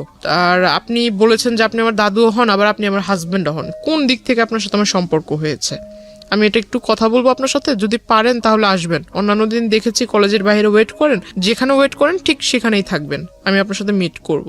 সে আসে, সে ভিতর আপনার যে ছোট ছোট রেস্টুরেন্ট টাইপের কিছু একটা আছে, ওখানে বসে মানে ফোনের উপর একদম খুব বেশি বেশি ফাপড় মারছিল ফোন করে, এই এত লক্ষ টাকার ফার্নিচার সেট করো, ওটা করো, এটা করো, গাড়ি পাঠায় দাও, এটা সেটা। শেষমেশ অনেকক্ষণ ফোনে কথা বলার পরে দেখলাম যে হঠাৎ একটা কল আসলো, তখন বুঝলাম যে তখন সে শুধুই মানে ফাপড় মারতেছিল, কাউকে কল টল কিছুই দেয় নাই, কানে ফোন নিয়ে শুধু বলতেছিল। হঠাৎ একটা কল আসছে, তখন কল রিসিভ করে কথা বললো। আমার খুব হাসি পাচ্ছিল তখন, তো আমি আর তখন কিছু বলিনি তাকে ডিরেক্টলি জিজ্ঞাসা করলাম। তার কথা বলা শেষ হলো, তাকে জিজ্ঞাসা করলাম যে আপনি কি ফেসবুক ইউজ করেন আদৌ? বলতেছে হ্যাঁ, করবো না কেন, আমার আইডি এই যে এটা। তো আমি বললাম আপনি কি সাথে মানে যেটা দিয়ে ফেসবুক ইউজ করেন সেই ডিভাইসটা কি নিয়ে এসেছেন? তো এত বড় একটা ট্যাব বের করছে। তা আমি বললাম যে ট্যাব কেন? ট্যাব তো বাচ্চারা ইউজ করে, ট্যাব আপনি ইউজ করেন কেন? কি আমি চোখে সমস্যা, চোখে দেখি না, বুঝি না, ট্যাব মানে ইউজ করি আমি, ফোন বুঝি না। আমি বললাম ভালো। বলতেছে যে আমার বাসায় আইফোন, আইপ্যাড পড়ে আছে, ম্যাকবুক পড়ে আছে, আমি ওগুলো বুঝি না, কিন্তু এই ট্যাব বুঝি। আমি বললাম ভালো, একটু বের করেন আপনার প্রোফাইলটা আমি দেখবো। তার কাছ থেকে ফোন নিয়ে সে মনে করছে আমি শুধু তারটা চেক করবো, তার মানে যে মিছিল টিসিল করছে এগুলোর ছবি টবি দিয়ে ভরা, সে ভাবছে যে আমি ওগুলো দেখবো। দেখার পর দেখলাম বাপরে বাপ, সে তো আমার এই কাহিনী বাদ দিই, এর আগে অনেক মেয়ের ছবি টবি দিয়ে এগুলা করেছে। আমি আর ওগুলো দেখিনি, জাস্ট আমার ছবি দিয়ে যেটা করেছে সে ওটার ভিতরে ঢুকার পর ওটা দেখলাম। দেখার পর সাথে সাথে আমি ওইটার ভিতরে আপনার লগ আউটে ঢুকে, ওখানে লগ আউট করার আগে করেছি যে আইডি ডিঅ্যাক্টিভ করে দেয় না, সে তো বুঝবে না, সে বোঝে কিনা সেটার আমি জানতাম না যে আদৌ সেইগুলো এই সম্বন্ধে আইডিয়া আছে কিনা। লগ আউট করার আগে ডিঅ্যাক্টিভ করেছিলাম মেবি, তারপর আমি ওইটা এখান থেকে কেটে দিই। এখানে একটু বলে রাখি, ডিঅ্যাক্টিভ করলেও এটা কাজ, আপনি যখন পরবর্তীতে আবার ঢুকবে তখন ওটা অটোমেটিক্যালি অ্যাক্টিভ হয়ে যাবে। আইডি ডিঅ্যাক্টিভ হলে যে সেটা পার্মানেন্টলি ডিলিট হয় বিষয়টা এরকম না, পার্মানেন্টলি ডিলিটের আলাদা একটা অপশন আছে। হ্যাঁ, সো আইডি ডিঅ্যাক্টিভ করা মানে হচ্ছে আইডিটা অ্যাক্টিভ না। ওই দিন যে করে দিয়েছে তারপর আর ওই আইডি সে চালায়নি। আচ্ছা fine, it's very interesting. But ID deactive করলে আইডিটা ডিঅ্যাক্টিভ হয় না, ওইটা আলটিমেটলি একটা রিজিউম হয়ে থাকে। আপনি যখনই আবার আইডিতে ঢুকবেন সঙ্গে সঙ্গে ওটা অ্যাক্টিভ হয়ে যায়। হ্যাঁ বলেন। তো আমি ওটা করে দিলাম, দেওয়ার পর মানে তখন একটু চিন্তা করলাম যে এই লোকের সাথে মানে কোনো মতো কথা বলে আমার যা কাজ করার ছিল করছি। আর ওখানে দেখলাম যে মেসেঞ্জারে ঢুকে দেখলাম ওই আইডিটাতে যে আমার আইডিতে যারা রেগুলার লাইক কমেন্টস দিত এদের আইডি প্রোফাইলে ঢুকে এদের মেসেঞ্জারে মানে কারোর সাথে ফ্রেন্ডশিপ করেনি, বাট মেসেঞ্জারে ঢুকে ঢুকে খুব বাজে বাজে কথা বলছিল, তুই করে অনেক বাজে বাজে কথা বলছিল যে আমার ওয়াইফ ও আমার হাজবেন্ড, তুই আমার সাথে ওই আমার আইডিতে কেন এইগুলা করিস, ওটা মানে খুব বাজে বাজে লেখা ছিল। তার ওখান থেকে বের হওয়াটাই আমার জন্য ইম্পর্টেন্ট ছিল, তো আমি তার সাথে ওটা তো করে দিছি, কাজ শেষ। তার ট্যাব তার হাতে দিয়ে দিলাম। তারপর সে আমাকে বলতেছে যে আপনার বাবা মা কেমন আছে, আপনার বোন দেখলাম খুব সুন্দর, তারপর বললো যে বিয়ে শাদীর মানে কাউকে পছন্দ টছন্দ করেন কিনা এটা সেটা। তো আমি বললাম আপনি আমার কলেজের যা পরিচয় দিয়েছেন আপনি আমার দাদু, তো আমাকে এখানে আপনি বলার দরকার নেই, তো তুমি করে বলেন, দাদু তো আপনি আমাকে নাতনি বলে ডাকেন, আমি আপনাকে দাদু বলে ডাকবো। তো ওইখান থেকে সে খুব মানে বিষয়টাকে খুব ফানি নিয়েছিল, কিন্তু আমার ভিতর তো খুব রাগ হচ্ছে। সে খুব হাসতেছে মানে জোরে জোরে। সে কফি অর্ডার করলো, কফি অর্ডার করার পর সে কফির বিল আসছে 100 টাকা, সে 100 টাকা দিতে পারে না, 20 টাকার জন্য মানে ঝগড়া লেগে গেছে কফি শপের লোকদের সাথে। সে ওখান থেকে মানে আমার ওখান থেকে আমি টাকা দিয়ে দিলাম, চলে আসলাম তাকে নিয়ে। তারপর আমি বাসায় আসবো, রিক্সা নিব, তখন আমাকে মানে সে 100 টাকা হাতে ধরায় দিবে যে এটা আপনি নিয়ে যান হাত খরচ। তো আমি বললাম যে আপনি 20 টাকা ওখানে দিতে পারলেন না, আপনি আমাকে 100 টাকা দিচ্ছেন হাত খরচ। তো বলতেছে না এটা কফির দাম আর কয় টাকা। কাজ ছিল যেটা আসলে সে কাজটা যে করেছে তার এখান থেকে করেছে কিনা আমার এটা দেখার প্রয়োজন ছিল। প্লাস যদি আমার মাথায় টেন্ডেন্সি ছিল যদি এটা সে তার ডিভাইস থেকে করে থাকে, সেই ডিভাইস যদি তার সাথে থাকে আমি সেটা ওখান থেকে ডিলিট করে দিব, গেল এই প্রবলেম। সে যদি মানে নেটওয়ার্কিং সাইটে যদি ভালো জ্ঞাত থাকে তাহলে ভালো, আর যদি জ্ঞাত না থাকে তাহলে এটা আমার জন্য প্লাস পয়েন্ট। ওইখান থেকে যদি আমি ডিলিট করে দিই তাহলে সেটা আর সে করতে পারবে না। রাইট, আমরা এখানে দুটো জিনিস যুক্ত করতে চাই গল্পটার শক্ত অবস্থান করার জন্য, কারণ ইতিমধ্যে অনেকের মনেই অনেক ধরনের প্রশ্ন চলে এসছে। এই লোকটার সঙ্গে এই যিনি আজকে আমাদের এখানে আছেন গেস্ট, জান্নাতের মূল যে জায়গাটা থেকে সম্পর্ক, ঠিক সম্পর্ক না মানে এই ধরনের যে আদান প্রদান হচ্ছে বা এক ধরনের যোগাযোগ তৈরি হয়েছে, সেটার মূল কারণটা হচ্ছে জান্নাতের একটা পলিটিক্যাল ব্যাকগ্রাউন্ড আছে যেটা আমরা এখানে রিভিল করিনি, এবং সে চাইতো পলিটিক্স করতে, যে কারণে তার প্রোফাইল পিকচারে সে যাদের সাথে মুভ করেছে সেই সব মানুষদের ছবি ছিল। এবং যেই ভদ্রলোকটি তাকে নক দিয়েছে তিনিও পলিটিক্সের সঙ্গে জড়িত ছিলেন, এবং তিনি ওই তার এরিনার হওয়ার কারণে ওর প্রোফাইলে নক দিয়েছে। নক দেওয়ার পরে ওদের মধ্যে কোনো এক রকমের কথোপকথন হয়েছে। সামহাও ওই পিপলটা মানে যে ভদ্রলোককে আমরা এখানে কথা বলছি তিনি জান্নাতকে ট্র্যাক করা শুরু করেছেন, এবং ট্র্যাক করে যখন কনভিন্স করতে পারছে না তখন তার নামে উল্টাপাল্টা ছড়াচ্ছে অ্যাকর্ডিং টু জান্নাত। এবং জান্নাত এইটাকে মিটিগেট করার জন্য, এটাকে সলভ করবার জন্য এই লোকটার সঙ্গে দেখা করেছে। ওকে, আমি সবসময় বলি যে স্টোরি লাইনটা হচ্ছে এটা, বিলিভ করা না বিলিভ করা এটা আপনার ব্যাপার, কিন্তু যেই জায়গাটা নিয়ে বিতর্ক থাকবে না পুরো গল্পটা বলার পরে, সেই জায়গাটা কি সেটা আমি স্টোরি বলার পরে আপনাদেরকে ক্লিয়ার করব। জি, ওইখান থেকে আমি বাসায় চলে আসি, তার টাকাটা তাকে ফিরিয়ে দিয়ে বাসায় চলে আসি। তারপরের দিন সে আবারও সেম টাইমে, আমার যে ছুটির টাইমটা ছিল ছুটির টাইমে সে কলেজের ওখানে আসে। তারপর তাকে আমি আসলে বললাম যে আসলে আপনি দাদুর পরিচয় দিয়েছেন, এটা আসলে খারাপ কিছু না। দাদু সেকেন্ডে তো আপনি মিট করেছেন তার সঙ্গে, মানে সে কলেজের ওখানে আসছে পরের দিন, তারপর আপনি দেখা করেছেন পরের দিন আসছে। আমি কলেজ থেকে যখন বের হইতে আমার সামনাসামনি হয়েছে। আমার বাসে উঠলাম, বাস ছিল, বাসে উঠলাম, ওঠার পর সে আমাকে ডাক দিয়েছে। প্রথমে আমি আসলে এটা যেহেতু আমার কাজ যতটুকু ছিল আগের দিন তো আমি করেই দিছি, তারপর তার সাথে কিসের কথা বলা। তো আমি বাসে উঠে গেছি, সেও পিছন পরের বাসে উঠছে, ওই বাসে আর জায়গা ছিল না, পরের বাসে উঠছে। কিন্তু আপনার যে সে এত বড় একটা ক্ষতি করলো বা এরকম একটা কাজ করলো, আপনি তাকে কিছুই বললেন না? না, আমার আসলে আমার থটটা ছিল যে আমার বাড়িতে কোনোভাবে না জানুক, কারণ বাড়িতে যদি একবার জানাজানি হয়, প্রিন্সিপাল আমার কলেজের টিচারের মাধ্যমে আমার ফ্যামিলির লোক জানবে, যে আমাকে ভর্তি করতে সহায়তা করছে তার কানে যদি বিষয়টা চলে যায় তাহলে আমার লেখাপড়া ওখানেই বন্ধ হয়ে যাবে। তো আপনি তাকে এটা বললেন না যে আপনি নেক্সট টাইম এই কাজটা করবেন না বা এরকম? বিষয়টা যদি আমার বাড়িতে জানে তাহলে তো আমার কলেজেই বন্ধ না। কিন্তু যেই লোকটা আপনার এই কাজটা করলো তাকে কি কিছু বলেছিলেন যে আপনি এই কাজটা কেন? তাকে যে এখন বলবো। আচ্ছা, ওকে। তারপর আমি বাসে উঠলাম, সে ওই বাসে জায়গা পায়নি, পরের বাসে উঠেছে। তো এখানে নামলাম, সেও মানে একদম তাড়াহুড়া করে নেমে আমার মানে সামনে আসছে, বলতেছে যে একটু কথা বলে যান। আমি বললাম দেখেন আপনি আমার দাদু হিসেবে পরিচয় দিয়েছেন, ভালো কথা, আপনি যে কাজটা করেছেন মানে সে মনে করছে আমি বিষয়টা আসলে এখনো জানি না, সে যে কাজটা করেছে আমি বিষয়টা জানিই না এটা ভেবেছে। তো আমি তাকে বললাম যে কাজটা করেছেন কাজটা করা ঠিক হয়নি। যদি আপনার সন্তানের জায়গায় আমি নিজেকে রেখে বলি তাহলে আপনি নিজের সন্তানের মতো কারোর সাথে এরকম কিছু করতে পারতেন, বা আপনার সন্তানের সাথে যদি এরকম কেউ করতো আপনি কোন দৃষ্টিতে দেখতেন, আপনি কি করতেন? আপনি যখন এই কাজটা করেছেন আপনার মাথার ভিতরে কি বিবেকের লোপ পেয়েছিল? সে বলতেছে আমি এমন কি কাজ করেছি, আমি তেমন কিছু করিনি। তখন আমি আমার ফোন থেকে ওই আইডিটা বের করে তাকে দিলাম, এটা কি করেছেন? সে বলতেছে আমি করিনি। তখন তো আইডি ডিঅ্যাক্টিভ, আপনি কিভাবে বের করলেন? না তার আইডির যে স্ক্রিনশট, ও আচ্ছা, স্ক্রিনশটটা দেখালেন। স্ক্রিনশট ছিল সেটা আমি দিলাম, কারণ আমার ওইখানে তো আমি আমারটার সাথে আমি তো আর এই বিষয়ে আগে জানতাম না, এটা তো আমি জেনেছি আমার ওই যে সেকেন্ড ইয়ার স্টুডেন্টের কাছ থেকে। তো আমি এটা দেখালাম, দেখানোর পর বলতেছে না আমি এটা করিনি, এটা হয়তো অন্য কেউ করছে। তো আমি বললাম আপনার আর আমার সম্পর্ক কি, এটা আমি নিজেই জানি না। আপনার আর আমার এমন কোন রিলেশনশিপ বা আপনার সাথে আমার কবে পরিচয় হয়েছে? ফাইন, এখন আমি পরিষ্কার হচ্ছি। মানে আলটিমেটলি আপনি যে ওনার কাছ থেকে আপনার এই ফলস আইডিটা ডিলিট করবেন এটা উনি জানতো না আগে থেকে, এবং আপনিও জানাতে চাননি, কারণ আপনি টেকনিক্যালি, উনি হয়তো ভাবছে যে আমি এই সম্পর্কে জানিই না। রাইট, সো আপনি খুব টেকনিক্যালি জিনিসটা ডিলিট করে দিতে চেয়েছেন। Okay fine. আমি তাকে যখন দেখাই স্ক্রিনশটটা, সে বলতেছে যে না আমি এটা করিনি। তো আমি বললাম যে দেখেন, মানুষ মানেই মরণশীল, মরতে হবে। আর আপনি যেভাবে মানে ডায়লগ মারেন এগুলো আসলে আমার সামনে, আমি আসলে যেটা বললাম যে আমি স্ট্রেট ফরওয়ার্ড কথা বলি, এতে যদি কারো খারাপ লাগে আমার কিচ্ছু যায় আসে না, খারাপকে আমি খারাপ বলবো। আমি তাকে মুখের উপরে বলছি যে এইসব ভণ্ডামি ছেড়ে ভালো হন, রাজনীতি করেন বলে যে আপনার প্রভাব আমাকে খাটাবেন বা আপনি আমাকে উমুকের ভয় দেখাবেন, আমি কিন্তু এতে ভয় পাবো না, আর এসব কথা আমাকে বললেন না। আর যে কাজটা করেছেন কাজটা মোটেও ঠিক হয়নি, আপনাকে আমি সাবধান করব কিভাবে সেটা জানি না, তবে আমি আপনাকে অ্যালাউট করব যে আপনি এই কাজটা কখনো করেন না। আপনার কাছে একটা রিকোয়েস্ট থাকবে যে আমার কলেজের এখানে সেইভাবে মানে মানুষের সামনে নাম ধরে ডাকা, এই জিনিসটা আমার নিজের কাছেও খারাপ লাগে, আর অন্য 10 জন দেখলে সে তো ভালো কিছু ভাববে না খারাপ ছাড়া। যেহেতু আমি মেয়ে, ছেলে হলে এক কথা। বয়সে উনি কি দাদুর মতোই ছিল? 65। ও ওকে, উনি 65, আপনি 16 তখন, রাইট।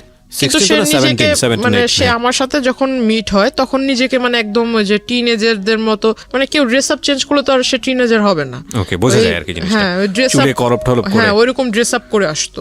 এগুলো তাকে বললাম, বলার পর সে আসলে হেসে উড়াইয়া দিল। মানে সে বলতেছে যে ঠিক আছে, তাহলে যেহেতু তুমি সবকিছু জানতে পেরেছো আর আমি একটা ভুল করেছি, তাহলে এটা কিভাবে মাফ চাইবো সবার সামনে? মানে এই মুহূর্তে রাস্তায় সবার সামনে কি পা ধরে মাফ চাবো? আমি বললাম যে এটা আপনি মূর্খর মতো কথা বলেন কেন? এমন একটা কাজ করেছেন, আপনার তো মানে লজ্জিত হওয়া উচিত, লজ্জা পাওয়া উচিত। আপনি আমাকে ভালোভাবে বলতে পারেন যে আমার ভুল হয়েছে, আমি জিনিসটা ভুল করে ফেলছি। আর আপনি যেভাবে বলছেন এটা তো আসলে মানে ভালো মানুষের মতো কথা হচ্ছে না। তাকে বলার পর তারপরও তার কোনো মানে ফিলিংস ছিল না যে আমি একটা অন্যায় করেছি। এটা তাকে আমি ওইখান থেকে আমি চলে আসি, তার সাথে আর কথা বলিনি। পিছন থেকে অনেক ডাক ছিল, আমি আর তার কথা সাড়া দিইনি, রিক্সায় করে চলে আসি। তার পরের দিন সে আসেনি।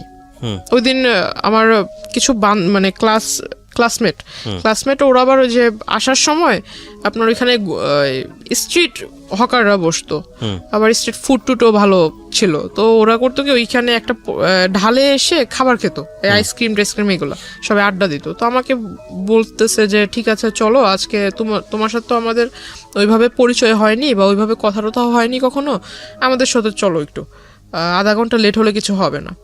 তো আমার বাড়ি থেকে একটা ছিল, যখন কলেজ ছুটি হয়ে যাবে তার আধা ঘন্টার ভিতরে বাড়িতে থাকতে হবে। এখন সব সময় তো আর এটা পসিবল হয় না, কারণ রাস্তা যদি জ্যাম থাকে আধা ঘন্টা একটু ওভারও হইতে পারে। একটু ওভার হইলে আমার বাসা থেকে আবার একটু রাগারাগি করতো, অন্য কিছু ভাবতো। তো আসলে পরে আমি ওই দিন একটু দেরি হয়ে গেছিল, ওই দিন 2টার মতো বেজে যায়। তারপর আমি বাসা থেকে ওইখান থেকে রিক্সা নিয়ে চলে আসি, বাসা থেকে জিজ্ঞাসা করলো, পরে বললাম এই কাহিনী। তখনও অবধি শুধু যেহেতু আমি ছোটবেলা থেকে সবকিছু আম্মুর সাথে মানে যে সাইন ল্যাঙ্গুয়েজে আমার কোনো কিছু যেটা করতে যাব বা কোনো কিছু করার একটা স্টেপ নিয়েছি আম্মুর সাথে শেয়ার করতাম, কারণ আমি জানি যে আমার আম্মু আমি যা বলবো সেটা শুধু ভালো হলে আমাকে একটা ভালো সাজেশন দিবে, খারাপ হলেও বুঝাবে, কিন্তু কারোর সাথে এটা লিক করবে না। ওকে। তো বাবার সাথে আমার সম্পর্ক ভালো, কিন্তু বাবার সাথে শেয়ার করার সাহস ছিল না, মার সাথেই করতাম। তো মাকে আমি অলরেডি বলে দিছি বিষয়টা, ছবি টবিও দেখালাম যে মা এই লোকে এই ঘটনাগুলো করছে।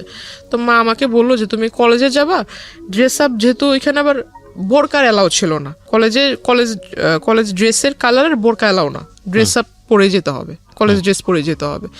তো বাসায় আম্মু আমাকে বললো কি যে তুমি ওই ব্যাগে করে যে নেকআপ বলে, নেকআপ ব্যাগে করে নিয়ে যাবা, রাস্তা পর্যন্ত যাবা, কলেজের গেটে ঢুকে নেকআপ খুলে ফেলবা, আবার কলেজ থেকে বের হয়ে নেকআপ পরে চলে আসবা।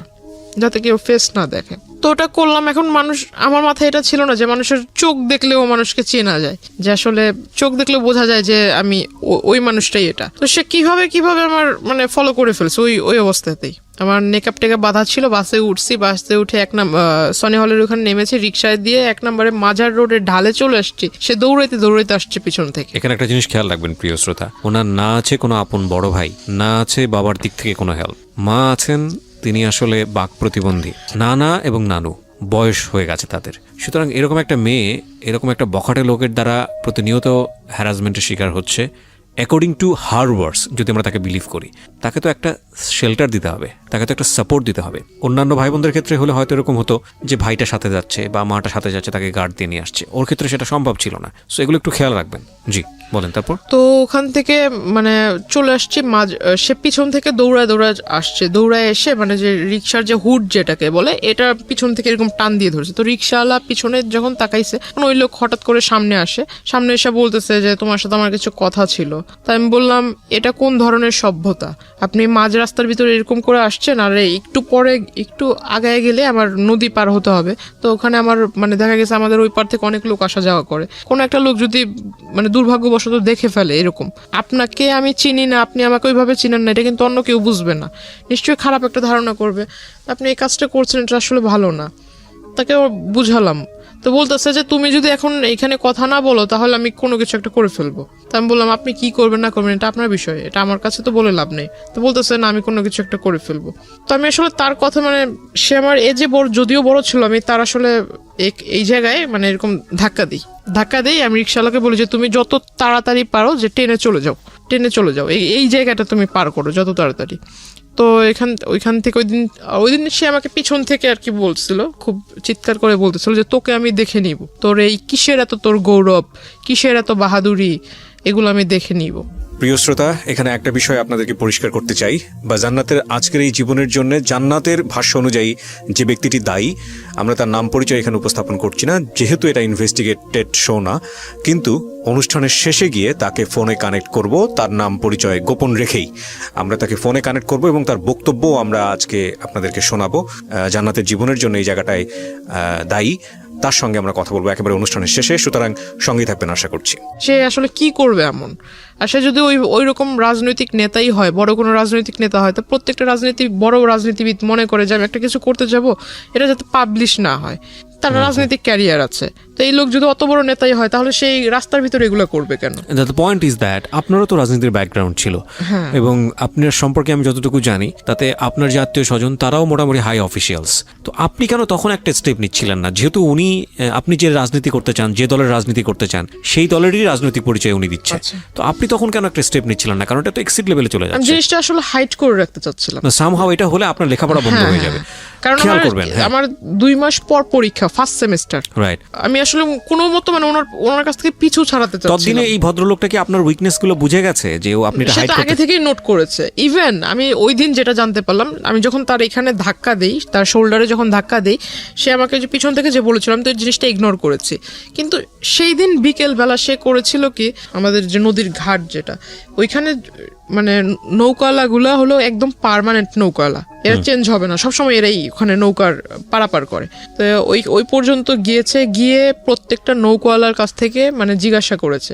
তো ওদের কাছ থেকে আমার ইনফরমেশন নেয়, আমার বাড়ি কোথায়, আমার বাড়িতে কে কে আছে, আমার বাবার বাড়ি কোথায়, মার বাড়ি কোথায়, হাবিজাবি সমস্ত কথা সে কালেক্ট করে। প্লাস আমার ছোটবেলা থেকে মানে আমি ছোটবেলায় কি করতাম না করতাম সমস্ত কথা সে এগুলা কালেক্ট করে।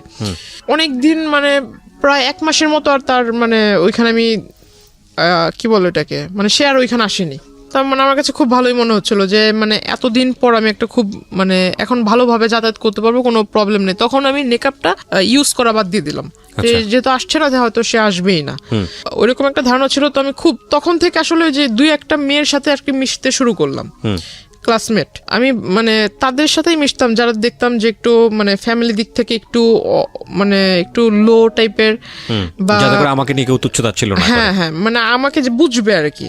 আমি তার সাথে 2টা কথা বললে সে ওটা লিক করবে না, সে মানে আমাকে 2টা সাজেশন দিবে বা আমার সাথে একটু ভালোভাবে ব্যবহার করবে। হঠাৎ করে জানতে পারি যে আমার সাথে যারা কথা বলে এই তাদের সাথে মানে মানে কি বলো ওটাকে, মানে ওদেরকে ওই লোক শিখায় দেয় যে এই প্রশ্ন করবা ওকে, আর ওরা এসে আমাকে সেই প্রশ্নগুলো করে, আমার কাছ থেকে যে উত্তরগুলা ওরা জানতে পারে সেই উত্তরটা আবার ওই লোকের কাছে লিক করে দেয়। আসলে এটা আমার জন্য ব্যাড লাগছিল কিনা জানি না, ভালোভাবে পরীক্ষা কেটে গেল। তো আমার মানে সবচেয়ে খারাপ লেগেছিল যে পরীক্ষার রেজাল্ট গুলো খুব খারাপ হয়েছিল, মানে পাস মার্ক যতটা ছিল পাস মার্ক উঠেছে, বাট নাম্বারটা ওইরকম মানে মন মতো হয়নি। তো তখন আসলে বাড়ির মা খুব বলল যে কেন এরকম হয়েছে। আমার নানা নানু তো এরকম শিক্ষিত না, তবে মানে তারা ওই মানে পাশ করেছে, ভালো নাম্বারে পাশ করেছে এটা শুনলেই মানে এনাফ। কত নাম্বারে পাশ করেছে এটা তাদের দেখার বিষয় না। তো জিজ্ঞাসা করলো যে রেজাল্ট কি, তাই আমি বললাম যে পাশ তো করেছি। তারপর আর কিছু জিজ্ঞেস করে না। তো মা আমাকে বললো, বাবা বললো যে নাম্বার এত কম কেন। এখন পুরোপুরি বলতে পারছি না যে এই ঘটনার ভিতরে আমার মনটা ওইভাবে যায়নি। তখন করতাম কি, আমি প্রতিনিয়ত নেটওয়ার্কিং সাইটটাতে আমার সাথে যারা অ্যাড ছিল কলেজে যেসব মেয়েরা অ্যাড ছিল তাদের ওইখানে মানে রেগুলার চেক করতাম যে আদৌ আবার নতুন করে কোনো আইডি তৈরি হয়েছে কিনা, আবার এরকম কোনো অপপ্রচার হচ্ছে কিনা, এই বিষয়টাতে খেয়াল করতাম। তখন দেখলাম যে না, এরকম হচ্ছে না। তখন আস্তে আস্তে পড়ালেখার ভিতর একটু মন দিচ্ছি। পরীক্ষার রেজাল্ট হলো তার 2 মাস পর হঠাৎ আমার বাস স্টপে ওই কলেজ টাইমে যে টাইমটাতে আমি সেই টাইমটাতে সে ওখানে আসে।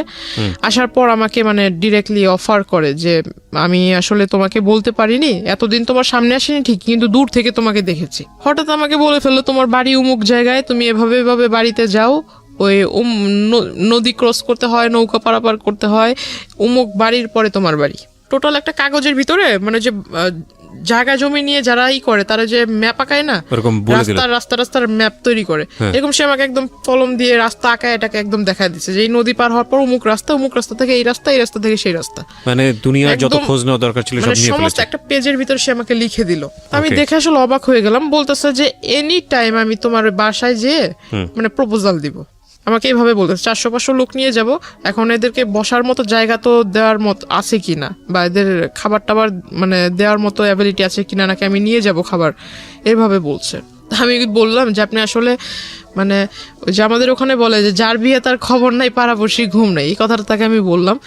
তো আমি বললাম যে আপনার কাছে সবকিছু কি মজা মনে হয় নাকি, বাস্তবতা বলতে কি কিছুই নেই? তো এই কথাগুলো বলার প্রেক্ষিতে সে আসলে আমাকে জাস্ট বললো যে তোমাকে বলেছিলাম না যে তোমার এত কিসের গৌরব বা তুমি এত কিসের অহংকার করো, কিসের পাওয়ারে আমার সাথে আমাকে অ্যাভয়েড করতেছো, এটা আমি দেখায় দিব। আর আমি কি, তুমি যে আমাকে বললা যে আমি ভণ্ডামি করছি, এটাও আমি দেখায় দিব। তো সে আসলে ওইখানে হঠাৎ একদিন মানে এই পাঞ্জাবি টাঞ্জাবি পরে কোটি টুটি পরে আমার বাড়িতে হাজির, দুপুর আনুমানিক 3টা বিকেলই বলা চলে, আপনার বাসাতে, হ্যাঁ 3টার দিকে। শুধু বাড়িতে যখন ঢুকবে, আমার যেহেতু রাস্তার পাশে ঘর, চিকন রাস্তা ছিল, রাস্তার পাশে ঘর, বাহির থেকে বলছে যে আমি আসছি, এভাবে বলতেছে যে আমি আসছি। এখন আমার নানা তাকে জিজ্ঞাসা করতেছে ভাই আপনি কে, আপনি মানে কোথা থেকে আসলেন, আপনি কার ঘরে ঢুকবেন বা কাকে চাচ্ছেন, এরকম কিছু একটা। যেমন নানা একটু সোজা টাইপের মানুষ, সে জিজ্ঞাসা করতেছে কার ঘরে যাবেন, কাকে চাচ্ছেন, খুঁজতেছেন কাকে। সে আমার ছবি আমার নানাকে দেখাইছে। দ্য পয়েন্ট ইজ দ্যাট যে এতদিন ধরে আপনি গোপন করলেন যাতে করে ফ্যামিলিতে এই লোকটা না আসে, আপনার লেখাপড়া যাতে বন্ধ না হয়, যেমন ফ্যামিলিতে ঢুকবে, এবং শেষ পর্যন্ত কিন্তু সেটাই হচ্ছে।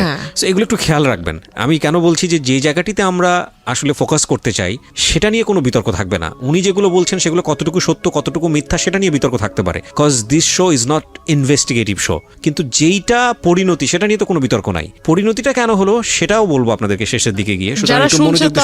যারা শুনছে তারা হয়তো বলবে যে এই ঘটনাটা মানে যেহেতু এখানে ওই দ্বিতীয় পক্ষ নেই, সো সেই হয়তো মানে যা বলছে নিজের ভালোটা বলতেছে, কিন্তু যে দ্বিতীয় পক্ষ তারও তো এখানে ভালো থাকতে পারে, নিজের মানে খারাপটা গোপন রাখতেছে। আসলে এরকম কিছুই না। যারা শুনতেছেন আমি তাদের উদ্দেশ্যে বলবো যে আমি আসলে আমার লাইফে যেটা আমি ফেস করেছি এমনটা যাতে অন্য কারোর সাথে না ঘটে, এটা একটা মানে অ্যালার্ট করা হচ্ছে, সেটা তো আমাদের অনুষ্ঠানের উদ্দেশ্য। এবং আমরা সবসময় যেটা বলি যে দুই পক্ষ থাকলে এখানে বিষয়টা অন্যরকম হতো, এবং যাকে নিয়ে বলা হচ্ছে তার পরিচয় আমরা এখানে রিভিল করিনি, এটা আমাদের অনুষ্ঠানের জায়গা থেকে করিনি। কিন্তু এটা উনি ব্যক্তিগতভাবে করবেন কি করবেন না বা অন্য কোথাও হয়েছে কিনা সেটা নিয়ে আমাদের কোনো দায় নেই। কিন্তু আমাদের উদ্দেশ্যটা আসলে ওনার জীবন কি হয়েছে, কেন হয়েছে, সেই প্রেক্ষাপটটাকে আপনাদের সামনে তুলে ধরা।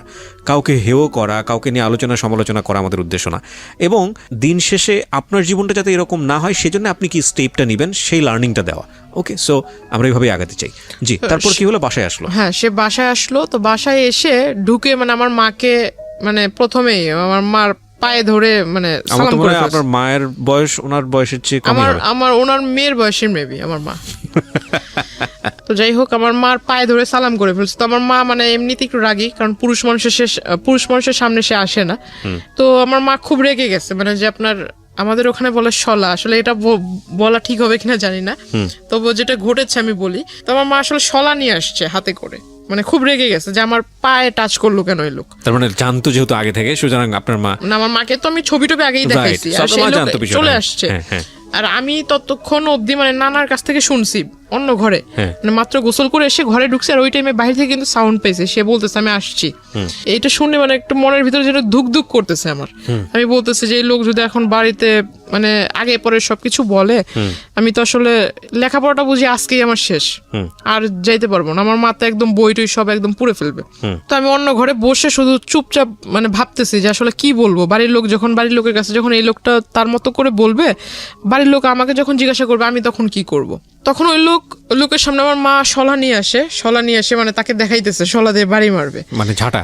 হ্যাঁ, ওই শলা দিয়ে বাড়ি মারবে। তো ওই লোক বলতেছে যে মানে সে তার ইশারা বোঝে না, ইশারার কথা তো আর বোঝে না ওই লোক। আপনার মা সম্পর্কে তো জানতো যে উনি? না, এগুলো জানতো। ও একেবারে জানতো না? আচ্ছা। তো ওই মানে সে তো ইশারা ভাষা বোঝে না, সে বলতেছে মানে হাত দিয়ে দেখাইতেছে যে আমি ওইরকম কেউ না, আমি আপনাদেরই পরিচিত, আপনাদেরই ওই কি বলে ওই আত্মীয় হব, এরকম কিছু একটা বলতেছে। তো আমার মা আসলে তো মানে মা তো রেগে আছে হাতে নিয়ে, মা বারবার বলতেছে তুই ঘর থেকে বেরো, এরকমটা বলছে। তো আমি ওই ঘর থেকে আসলাম, আসার পর তাকে ডিরেক্ট সবার সামনে জিজ্ঞাসা করলাম যে আপনি এখানে কি করে, মানে অ্যাড্রেস পেলেন কোথায়? বলতেছে যে বললাম না আমার কাছে কোনো কিছু অসম্ভব না, আমি তো সবকিছু জানি, তোমার সম্পর্কে সমস্ত কিছু জানি। মানে আমি আসলে খুব হতভম্ব। আমার নানা একবার আমার দিকে তাকায়, আমার নানু একবার আমার দিকে তাকায়, আমি একবার তাদের দিকে তাকাই, মানে তারা আমাকে গিলটি ভাবতেছে। আমি এখন মানে ভাবতেছি যে আসলে আমি যদি তাদের বাড়ির লোকেরে বলি, এরা কি আদৌ আমার কথা বিলিভ করবে? কোন দিক থেকে বিষয়টা নিয়েছে জানি না। তো নানা বাইরে এসে বলতেছে যে আমাদের বাড়িতে আজ পর্যন্ত যেই আসুক না কেন, সে যদি ফকিরও হয়, সে শুধু খালি হাতে মানে খালি মুখে যায়নি। এখন এই লোকটা যখন ভাতের কথা বলে ফেলছে, আর দুপুরের টাইম, আমরা এখন কেউ খাই নেই, তো ঘরে আমার মাকে জিজ্ঞেস করতেছে ভাত আছে কিনা। তো আমার মা আসলে বিষয়টা কি ভাবছে জানি না, ফ্রিজ থেকে পচা ভাত দিছে।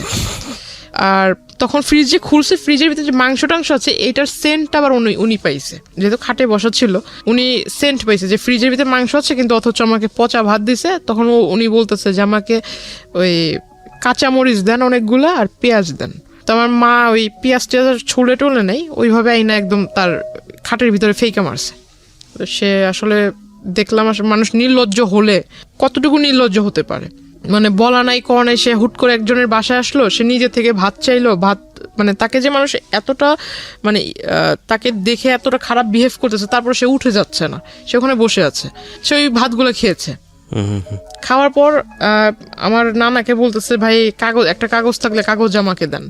তো পরে আমার নানা কাগজ এনে দিল, কাগজ এনে দেওয়ার পর সে লিখে দিল। আমার মাকে বলতেছে যে আপনার মেয়ে খুব ভালো, আপনার মেয়ে খুব মানে আপনার মেয়ের ভাগ্য খুব বড় হবে, আপনার মেয়ের ভবিষ্যৎটা খুব উজ্জ্বল হবে, আর যদি আপনাদের অনুমতি হয় তাহলে ও আমাদের দলে আসবে, দলে আসার পর দলের কাজ করবে, দলীয় কাজ করবে, তার ফলে আপনারা সবাই খুব ভালোভাবে থাকবেন, এরকম কিছু একটা বলতেছে। তো আমার মাকে যখন লিখে ওটা দিছে, আমার মা একদম কাগজ মানে যেটাকে কি বলে মানে হ্যাঁ, ওর দুমড়ে মুছে ওর মুখের ভিতর মারছে। তারপর আমি ওনাকে মানে বাধ্য হই ওনার কলার ধরে বের করতে। তারপরও সে মানে তখন তার যে আমি একটা পুরুষ মানুষ, আসলে যে কোনো পুরুষ মানুষের কলার ধরে সে রাখবে, রাইট? কিন্তু আসলে তার তখন মুখের ভিতর হাসি ছিল, রাগ ছিল না। আমি যে তার সাথে মানে এরকম খারাপ আচরণ করছি, যদি আপনাকে বিলিভ করি তাহলে এটা বলতে হবে যে সে তো জেনেই আসছে তার সঙ্গে এরকম ব্যবহার হবে, সো হি নোজ এভরিথিং। দাবার গুটির চালটা কি হয়? দাবার গুটিতে চালটা হচ্ছে যে আমি যে চালটা দিব, এই চালের পরে কি চাল দিতে পারে সে 8টা 10টা অল্টারনেটিভ যে ভাবতে পারে, সে সবচেয়ে ভালো খেলে। মানে নিয়মটা হচ্ছে এটাই দাবা খেলার। প্রত্যেকটা মানুষের লাইফ স্টাইলে কিন্তু এরকম, ও যেখানে এসছে সম্ভাব্য আচরণ কি হতে পারে আপনার ফ্যামিলি থেকে, ও সব কিছু হিসাব করে এসছে এবং ও মেন্টালি সেট হয়ে এসছে, যদি আপনাকে বিশ্বাস করি, এবং ওর কমন পড়ে গেছে তো রিয়াক্ট করবেন, এটা খুব স্বাভাবিক। তো ওইখান থেকে উনি যখন বের হয়ে চলে যায়, হঠাৎ করে মানে উনি যে বাসায় গিয়েছে বা অন্য কোথাও গিয়ে সারেনি, সে আমাকে হঠাৎ করে মেসেজ দিয়েছে আমার নাম্বারে, মেসেজে লিখেছে যে আমি আসলে জানতাম না তোমার বাবা মা এরকম, দেখে খুব কষ্ট হলো, আমি আসলে মানে খুব অনুতপ্ত তাদেরকে দেখে, তাদের এই বিষয় দেখে। বাবা তো নাই, বাবা তো তখন বাসায় নাই। না বাবা মার সম্পর্কে তো সেটা আগে থেকেই জানে, কিন্তু আয়েশা তো দেখছে আমার মাকে। আচ্ছা, বাবা কখন তো বাবা তখন কোথায়? বাবা তখন বাসায় ছিল না। বাসায় মানে আপনাদের সঙ্গেই থাকতো বাবা? বাবা আমাদের সঙ্গে থাকতো। বাবার সঙ্গে থাকতো বলতে কিচ্ছু জানে না? বাবা সঙ্গে থাকতো বলতে আপনার সপ্তাহে 7 দিনের ভিতরে বাবা আমাদেরকে সময় দিত 3 দিন, আর 3 দিন সময় দিত ওখানে। আচ্ছা আচ্ছা, যাওয়া আসার মধ্যেই থাকতো। তো আপনি বাবার সঙ্গে এত ফ্রি ছিলেন, বাবাকে বিষয়টা জানাতেন? বাবাকে এইসব বিষয় তো কখনো, বাবার সাথে আমার মানে বাবা আদর করতো, এটা ঠিক আছে, আমি তো প্রথমেই বলেছি যে আমার আম্মুর সাথে আমি ফ্রি ছিলাম, বাবার সাথে এইসব বিষয়ে কখনো না, কোনো বিষয়ে আলোচনা হতো না। ওকে, ঠিক আছে। তো আমি বললাম যে আপনি যেটা করেছেন আসলে কাজটা, আমার বাড়ির লোক এখনো অবধি আমাকে এই পর্যন্ত কিছু বলেনি, রাত হলে দেখা যাবে যে আসলে কি হয়। কারণ এই জিনিসটা যদি আমার মা এখনো অবধি আমার সাথে রেগে আছে, মা কথা বলতেছে না, আর মাও আমাকে ডাউট করতেছে। ডাউট করাটা স্বাভাবিক, কারণ একটা লোক এইভাবে কিভাবে আসবে? টু বি অনেস্ট, আমরা নিজেরাও করছি। তো আসলে এই লোকটা কিভাবে বাসায় আসবে? আমার যদি রেসপন্স না পাই কিভাবে বাসায় আসলো, এটা একটা প্রশ্ন থেকে যাবে। কিন্তু আসলে এটা ঘটেছে। তো আমি আসলে, যেহেতু আমি নিজে ওইখানে বাস্তববাদী হিসেবে দাঁড়িয়েছিলাম, তো আমি নিজে তো ঘটনাটা দেখেছি, আর এখন আমি জানি অনেকে এটা বিলিভ করবে না। এখন বিলিভ না করলে কিছু করার নেই। ফাইন, আপনি বলেন আপনার স্টোরি। হ্যাঁ, উনি আমাকে এই বিষয়গুলো বললো। হঠাৎ দেখি যে আসলে তারপর থেকে, ওই দিনের পর থেকে সে কলেজে আসে না, কিন্তু মেসেজ মানে 1 ঘন্টার ভিতরে কতগুলো মেসেজ দেওয়া যায়। একটা 1 মিনিটের ভিতরে না হলেও 5-6টা করে মেসেজ আসতেছে, তাও বিরাট বড় বড় প্যারা, বড় বড় সামারি। আমার জন্য সে এই চিন্তা করছে সারা রাত ভরে, আমার জন্য এটা ভাবে, মানে আমার বাবা মা এরকম, আমার ভবিষ্যৎ কেমন হবে। এই লোকটা যে আপনাকে কন্টিনিউয়াসলি পোক করে যাচ্ছে, আপনি তো তার সাথে এক ধরনের সম্পর্ক আছেই, আপনার বলা চলে যে উনি আসছে কথাবার্তা বলতে, আপনি বাধ্য হচ্ছেন, ফ্যামিলি পর্যন্ত ঢুকে গেছে। আপনার কখনো মনে হয়নি লোকটা সম্পর্কে আপনার একটু খোঁজ নেওয়া উচিত তখন পর্যন্ত? আমি তার সম্বন্ধে আসলে মাথা ঘামাইতেই চাই না। তাকে যতটা মানে আর্লি পসিবল হয় যে তাকে আমার এই বিষয়গুলো থেকে দূরে রাখা। তো মানে আমি সবসময় যেটা ভেবেছিলাম যে বাড়ি পর্যন্ত যেহেতু এসে গেছে, তো এর আসলে যত তাড়াতাড়ি দূরে রাখা যায়। আর আমি ভাবছিলাম যে আসলে আমার এই প্রথম সেমিস্টার তো হয়ে গেছে, সামনে আরেকটা সেমিস্টার আসবে, 2nd সেমিস্টার যদি দিতে পারি, আল্লাহ করে আমার 1st ইয়ারটা যদি চলে যায়, আর এর ভিতরে যদি এই লোক ব্যাঘাত না ঘটায়, তাহলে আমার আসলে মানে 2nd ইয়ারটা আমি কোনো মতো এখান থেকে এখান থেকে শেষ করতে পারলাম, বাইরে শিফট হয়ে যাব, এরকম একটা প্ল্যান ছিল। আসলে আমি তো ওই লোকের কাছ থেকে নিজেকে ছুটাতেই পারতেছি। মানে বিষয়টা হচ্ছে এরকম যে যেভাবেই পারি না কেন, মানে শুধু লেখাপড়াটা কমপ্লিট করি, কারণ ওনাকে ঝামেলায় ফেললে আমি নিজেও ঝামেলায় পড়ে যাব। ওকে, এরকম করতে করতে সে আসলে ওই সামনে আসে না, কিন্তু এরকম মেসেজ দিতে থাকে যে আমার এই বাবা মার মানে এরকম হাবিজাবি নানান কিছু বুঝায়, যে তোমার লেখাপড়া আসলে বাবা মা এরকম, লেখাপড়া করো কিভাবে, কে গাইড করে, এরকম নানান কথা। এক পর্যায়ে দেখলাম যে সে এমন কিছু মেসেজ দিচ্ছিল যেটা আসলে মেসেজ দেখে মানে তাকে অবিশ্বাস করার কারণ নাই যে সে ভালো মানুষ। মানে কিরকম? মানে লেখাপড়ার মানে তোমার বাবা মা এরকম, তুমি যদি কিছু না মনে করো, আমি যেহেতু তোমাকে প্রথমে অন্য সবার কাছে পরিচয় দিয়েছি দাদু হিসেবে, তো আমি ওই দিক থেকে তোমাকে দেখবো, প্লাস তোমাকে গাইডটাইডও করবো, কারণ আমি নিজেও মাস্টার্স কমপ্লিট করা লোক। তো আমি ভাবলাম মাস্টার্স কমপ্লিট করার লোক, যে তার মানে অনেক শিক্ষিত।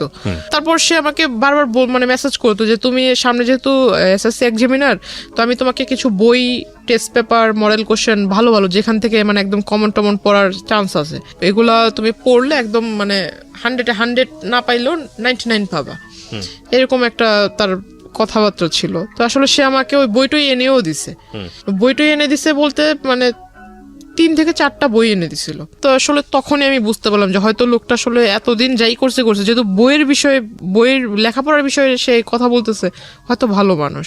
তখন থেকে আসলে একটা বিলিফ তৈরি হয় তার প্রতি, আমার সফট কর্নার তৈরি হয় আপনার। হ্যাঁ, বলতে পারেন। এখানে একটা সাইকোলজিক্যাল ব্যাপার আছে প্রিয় শ্রোতা এবং দর্শক যারা দেখছেন, যে একটা মানুষকে আপনি যদি কন্টিনিউয়াসলি পোক করতে থাকেন, আপনার প্রতি একটা রিজেকশন থাকলেও মানে এটা কন্টিনিউয়াসলি যদি পোক করতেই থাকেন, লেগেই থাকেন, সামহাও কোনো একটা ভালো দিক যদি চলে আসে, ওই মানুষের প্রতি ফল ইন হওয়ার একটা সুযোগ থাকে, যেটা হয়তো আজকে যিনি গেস্ট এখানে আছেন তার হয়েছে। জি, ওনার মানে বইটই দেয়, আমি বইটই পড়ি। তারপর আবার দেখতাম যে উনি আমাকে বলতো যে আমি যদি কলেজে আসবো, তোমার কলেজের ওইখানে এসে তোমাকে ডিস্টার্ব করবো না, তবে তুমি যদি কিছু না মনে করো তাহলে আমার সাথে লাঞ্চ করবা। তো আমার একটা স্বভাব ছিল কি যে আমি প্রতিদিন ওইখানে পাশে আবার আপনার চাইনিজ ছিল, তো আমার একটা অভ্যাস কি যে আমি ফাস্ট ফুডের প্রতি খুব একটা নেশা ছিল।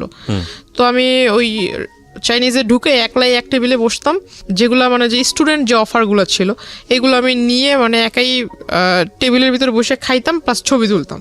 মানে আমার একটা যে বললাম যে নানা নানু খুব আদর করতো, তো নানার কাছে বলতাম যে আমার এই বই লাগবে, সেই বই লাগবে, আমার একটু পকেট মানি বেশি দিতে হবে। নানাও বিলিভ করতো যে হ্যাঁ বই যেহেতু কিনতে হবে টাকা তো বেশি লাগবে, তো যে টাকাটা চাইতাম সেটাই দিত। তো তার কাছে থাকার না থাক নানির যে ব্যাগ আছে ওইখান থেকে টাকা নিয়ে দিলেও দিত। তো আমি আসলে ওই কাজটা করতাম। তো এটা আসলে সে নোটিস করেছিল, মেবি আগে নোটিস করেছিল। ইভেন সে ওই দিন আমাকে সেই মানে প্রথমে বলে যে লাঞ্চ করবে, আমি ভাবলাম লাঞ্চ করলে সে যে মানুষ কফির 20 টাকার জন্য ঝগড়া করছে সে কোথায় লাঞ্চ করতে পারে। তো আমাকে সে ওই চাইনিজটাতেই পরে ডাকে। আসলে সে ভিতরে বসা ছিল, আমি এটা খেয়াল করিনি। পরে ওই দিন আমি একটু মানে বুঝতে পারি যে আসলে হয়তো এই বিষয়টা সেও জানতো। তো তখন আমি আসলে শিওর হলাম। তারপর জিজ্ঞাসা করলাম, তাকে খুব রিকোয়েস্টও করলাম। ওইখানে দুই তিনজন ওয়েটার ছিল, ওয়েটার আসলে হাসতেছিল আমার কথা শুনে। আমি তাকে খুব রিকোয়েস্ট করলাম যে দেখেন আপনি আমার দাদু হন আর যাই হোক, আপনাকে আমি মানে আমার শ্রদ্ধেয় গুরুজন হিসেবেই বলি, ওইরকম ব্যক্তিত্বের ভিতরে আপনাকে রেখেই বলি। হাত জোর করে মানে 2 হাত জোর করে তার কাছে রিকোয়েস্ট করতেছিলাম যে আমি লেখাপড়া করতেছি, দয়া করে আমাকে লেখাপড়াটা করতে দেন। এরকম করে আসলে ডিস্টার্ব করা, আপনি আমাকে কোন দিক থেকে দেখেন? মানে আমার সামনে একরকম বিহেভ করেন, আর যখন আমার মানে ফোনের ওপারে থাকেন যেসব মেসেজ দেন এগুলো আবার একটু অন্যরকম। কারণ মাঝখানে সে লেখাপড়ার সাজেশনের পাশাপাশি কিছু আপনার মানে প্রেম জাতীয় কিছু, হ্যাঁ এরকম মানে ছন্দ মানে আমরা বুঝি, হ্যাঁ ছন্দটন্দও পাঠাতো। তখন ভাবতাম যে আসলে লেখাপড়ার জিনিস বিষয়ে লিখতেছে ঠিক আছে, কিন্তু এইসব যে ছন্দ এইগুলো পাঠানোর মানে কি? দাদু তার নাতিনকে এইসব ছন্দ পাঠাবেন? তখন জিজ্ঞেস করছি। খেয়াল রাখবেন যে ওর বয়সটাও কিন্তু 18 বছর, মানে যিনি এখানে বলছেন জান্নাত, তার বয়সটাও কিন্তু 18 বছর, এবং 18 বছর হচ্ছে মেয়েদের কিংবা ছেলেদের জীবনের আগুন বছর আমি বলি এটাকে, সুকান্তের সেই কবিতার মতো। যদিও সুকান্ত ওখানে অন্যভাবে এটাকে নিয়ে আসছেন, কিন্তু টিনেজের যে বয়ঃসন্ধিকাল সময়, এটা আগুন বয়স। এখানে ভুল করা মানে এখানে ভুল করবে না তো জীবনে কোথায় ভুল করবে, এরকম একটা বয়স, সোজা কথায় যদি বলে চলে। বলেন। তারপর উনি আমাকে বললো যে এগুলা নাকি অনেক বড় বড় কবি, তার ফ্যান, অনেক বড় বড় লেখক কবি আছে, তো তার ফ্যান, তারা তাদেরকে ঘুম থেকে ওঠার সাথে সাথে নতুন নতুন ছন্দ মেসেজ লিখে পাঠায় দেয়, এইগুলো সে আমাকে পাঠায়। তো আমার কাছে মানে বিষয়টা আসলে বিলিভ ওইভাবে করিনি। তারপর ওখানে খাওয়া দাওয়া করলাম। খাওয়া দাওয়া করার পর আমি আমার মার জন্য মানে খাবার, এটা আমার একটা স্বভাব ছিল যে আমি কোথাও গেলে আমি মার জন্য বোনের জন্য খাবারটা নিয়ে আসতাম। তো আমার খাওয়ার পর আমি খাবারটা পার্সেল করে নিয়ে আসি, আমার টাকা দিয়ে আমি খেয়েছি। তো সে আমাকে বলতেছে যে আমি আজকে না হয় আমি বিল পেমেন্ট করি। তো আমি বললাম যে না থাক, আপনার করার দরকার নেই, আপনি শুধু আমার একটা কথা রাখেন যে আমি খুব উপকৃত হব এটা করলে, আপনি আমার মানে আমার পিছু ছেড়ে দেন, পারলে আমার জন্য একটা ছেলে খোঁজেন, কিন্তু আপনি আমার পিছু ছেড়ে আমাকে ভালো সাজেশন দিচ্ছেন, এটা ভালো দিক। কিন্তু যেসব মাঝামাঝি যেসব কথা বলেন বা যেসব SMS দেন এগুলো আসলে ঠিক না। তারপর আমি তাকে এই SMS গুলো আমি নিজে তাকে পড়ে পড়ে শোনাই। তখন পিছন থেকে ওয়েটাররা খুব হাসতেছিল। আমাকে একজন ওয়েটার জিজ্ঞাসা করলো আমি যখন বের হব, সে কিন্তু ভিতরেই বসে আছে। সে ভিতরে বসে আছে বিকজ সে, আমার প্রশ্ন হলো যে এতদিন যে সে আমার সম্পর্কে খোঁজ নিয়েছে, সে যেহেতু জানে যে আমি ওই চাইনিজে খাওয়া দাওয়া করেছি এর আগেও বেশ কয়েকবার একা একা এসে, তাহলে তার ভিতরে হয়তো প্রশ্ন জাগতে পারে যে সে একটা মেয়ে একা একা চাইনিজে এসে কেন খাবে, হয়তো নিশ্চয়ই কারোর সাথে খেয়েছে, এমন প্রশ্ন সে জিজ্ঞাসা করতে পারে। বা সে কেন কি বললো ওটাকে মানে কেন খোঁজ নিল না যে আমি ওইখানে একা একা কি প্রতিদিনই রেগুলার এসে খাই বা কত টাকার খাই, এরকম কিছু একটা। এরকম না করে মানে সে ডিরেক্টলি ম্যানেজার মানে এইগুলো আগে না করে ওই দিন যায় সে ম্যানেজারকে জিজ্ঞাসা করে। এগুলো তো সে আগেও করতে পারতো, যেহেতু সবকিছু জানে সে আগে খোঁজ নিতে পারতো। সে আমি চলে আসার পর ওই দিনই ম্যানেজারের কাছে যা জিজ্ঞাসা করে, সে করে কি মানে টাকা দেয়, টাকা দিয়ে মানে খোঁজ খবর নিবে আর কি, যে আমি এর আগে 2016 শুরুর দিক থেকে যে এই কয় মাসের ভিতরে সে কতবার এসেছে, আমার ছবি দেখায় কতবার এসেছে। তখন মানে ওই ফুটেজগুলো সে নেয়, ফুটেজগুলো নিয়ে ফুটেজগুলো সে করেছে কি ওই যে আপনার স্টুডিওতে মেবি ফুটেজ কাটা যায়, কেটে মেবি এডিট করা যায়, ওখানে কেটে ওই রেস্টুরেন্টে সে তার সাথে এক লোককে নিয়ে গিয়েছিল, লোক নিয়ে তার মানে ভিডিও করে সেটার সাথে ম্যাচ করে দিছে। অথচ ভিডিওতে ক্লিয়ার দেখা যাচ্ছে যে তার সাথে আমার মানে আমি আমার টেবিলে বসা একা, আমার টেবিলের সাথে কেউ বসে খাচ্ছে না, শুধু কিন্তু টেবিল ভরা খাবার, আমি একা, টেবিলের ভিতর অন্য কেউ এসে খাচ্ছে না। এটা মেবি অনেকক্ষণ সময় ধরে, এটা স্পষ্ট বোঝা যাচ্ছে, কিন্তু সে এগুলা করে মানে এটা পরবর্তীতে আমাকে আর কি ব্ল্যাকমেইল করেছে। তো উনি হঠাৎ একদিন আমাকে মাঝখানে আসলে তার সাথে আমার সম্পর্ক ওইরকম মানে আগে যাও নকটক দিত, মেসেজ টেস দিত, হঠাৎ দেওয়া হয় না, হয়তো মেবি তার ফ্যামিলিগত কোনো একটা প্রবলেম ছিল। তো তখন আমি ভালোই দিন যাচ্ছে। তো আমার কিছু বাবা তখন একটু বাইরে ছিল, ইন্ডিয়াতে আবার গিয়েছে, তো মার কিছু প্রয়োজনীয় জিনিস ছিল।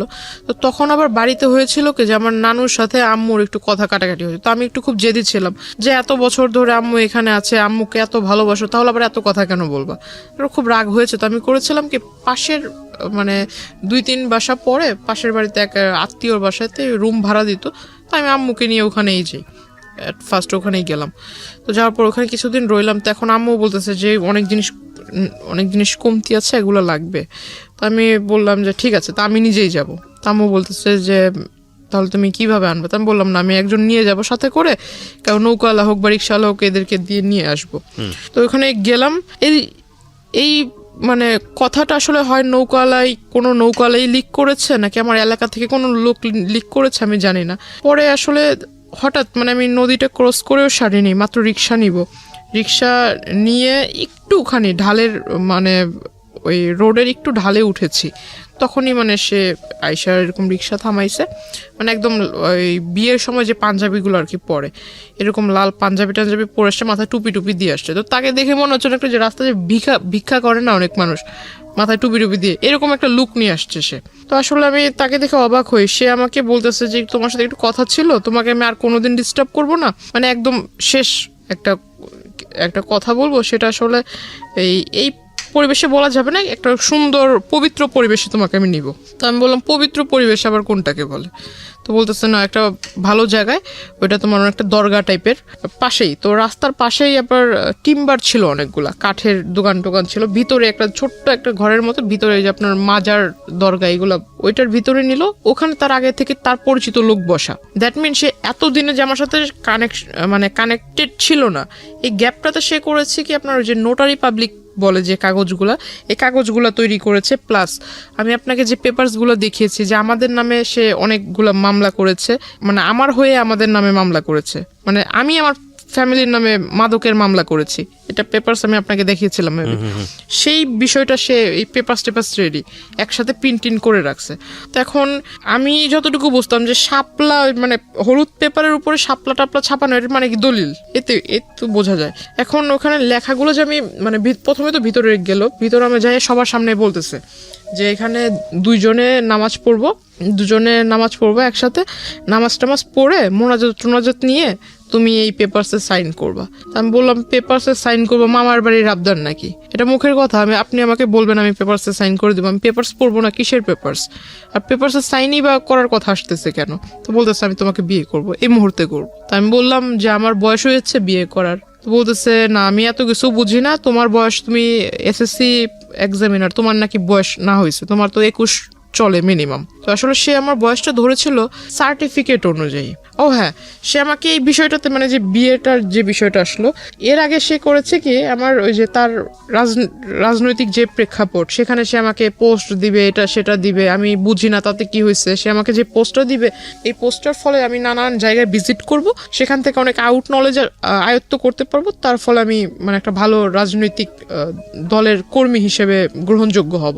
তাকে আমি বিশ্বাস করে সে আমার কাছে বললো যে তোমার ওই পাসপোর্ট তৈরি করতে হবে। তখনও অবধি আমার পাসপোর্ট নাই। বলতেছে পাসপোর্ট করতে হবে, পাসপোর্টের জন্য ওই ছবির প্রয়োজন, প্লাস তোমার ওই যে স্কুল সার্টিফিকেটের যত কাগজপত্র আছে এগুলা। তো আমি বললাম যে আসলে পাসপোর্ট আপনি কেন করবেন, আপনি আমাকে বলেন কোথায় যেয়ে করতে হবে, আমি বাড়িতে যেয়ে বলবো। তো বলতেছে না, বাসায় জানানোর দরকার নেই, এটা তুমি বাসায় সারপ্রাইজ দিবা, যখন তুমি পোস্টটা পাবা, বা এই পোস্টটা যখন টিভিতে তোমাকে দৈনিক দেখানো হবে, মানে নানান রকম অনুষ্ঠানে তোমাকে দেখানো হবে, তুমি যখন বক্তৃতা দিবা, বাড়ির লোক দেখবে, তারা এমনিতেই ইমপ্রেসড হবে। তাই আমি বললাম সত্যি কি এরকম কিছু হবে? তো যেহেতু ভিতরে একটা রাজনীতি করার একটা ক্ষোভ ছিল, ক্ষোভ বা ভালো আগ্রহ, আচ্ছা যাই হোক, ওটা ছিল। তো আমি আসলে ওই দিক থেকে চিন্তা করলাম, সে যেহেতু মানে মেঘ না চাইতে বৃষ্টি হয়ে যাচ্ছে, আমার ছোটবেলা থেকে একটা ইচ্ছা ছিল সে আমাকে মানে এত বড় একটা প্ল্যাটফর্মে নিয়ে, লোভে পড়ে তাকে কিছু ডকুমেন্টস দিয়েছেন, আমি বুঝতে পারছি। হ্যাঁ, লোভ বলতে পারেন। তো প্ল্যাটফর্মে দাঁড় করিয়ে দিবে, তো ভালোই, তো আমার ইচ্ছাটা পূরণ হবে, আমি লেখাপড়াও শেষ করে। আমি যেটা বুঝতে পারছি যে আপনি তাকে কিছু ডকুমেন্টস দিয়েছিলেন, যেটার বেসিসে সে হচ্ছে আপনার কি পুরো একটা পেপার তৈরি করেছে। আর আমি এত বড় একটা গাধা ছিলাম, এখন নিজেকে না বলে আসলে আমি এখানে আমারও ভুল আছে অনেক, যে আমি আসলে তাকে পুরোপুরি বিলিভ না করে বা তার সম্বন্ধে কিছু না জেনে আমার সমস্ত একটা ফাইল ছিল, সেখানে আমার প্রাইমারি লেভেল থেকে শুরু করে স্কুলের যত ডকুমেন্টস ছিল সমস্ত মানে ফাইলটাই তাকে দিয়ে দিছি। না, ফাইলটা দেওয়ার মানে মূল ফাইলটার ভিতর তোমার কাগজপত্র ছিল, ওই ফাইলটাতে সমস্ত মা সব স্কুলের যাবতীয় কাগজপত্র রাখে। তাকে সার্টিফিকেটগুলো বের করে দিচ্ছে, সে আমাকে বলতেছে যে না তোমার সার্টিফিকেট দরকার নেই, আমার কাছে আমি কিসে করে নিয়ে যাবো এই কাগজগুলো, কাগজ তো মূল্যবান কাগজ, যেহেতু ফাইলটার ভিতর আছে, ফাইলটা এখন এই ফাইলটা যা যা আছে এই সমস্ত কিছু আমি আবার তোমাকে ব্যাক করে দিব, তুমি আমাকে এটা দাও, আমি তোমাকে যা যা আছে সমস্ত কিছু ফিরিয়ে দিব। তো আমি গেলাম, সে আমাকে বললো যে ছবি তুলতে হবে, 22 কপি না 20 কপি যেন ছবি লাগবে বলছিল। পরে ছবি তুললাম স্টুডিও থেকে, স্টুডিওর ছবি আনবনবো করে আর আমাকে বলে মানে ডেট বলে না যে অমুক দিন আনতে হবে, ছবিগুলো আমাকে দিবা, এই ছবি দেওয়ার ডেটটা আর বলে না। তো আমি আর ওই বিষয়ে মাথা ঘামাইনি, ছবি স্টুডিওতে পড়ে রয়েছে।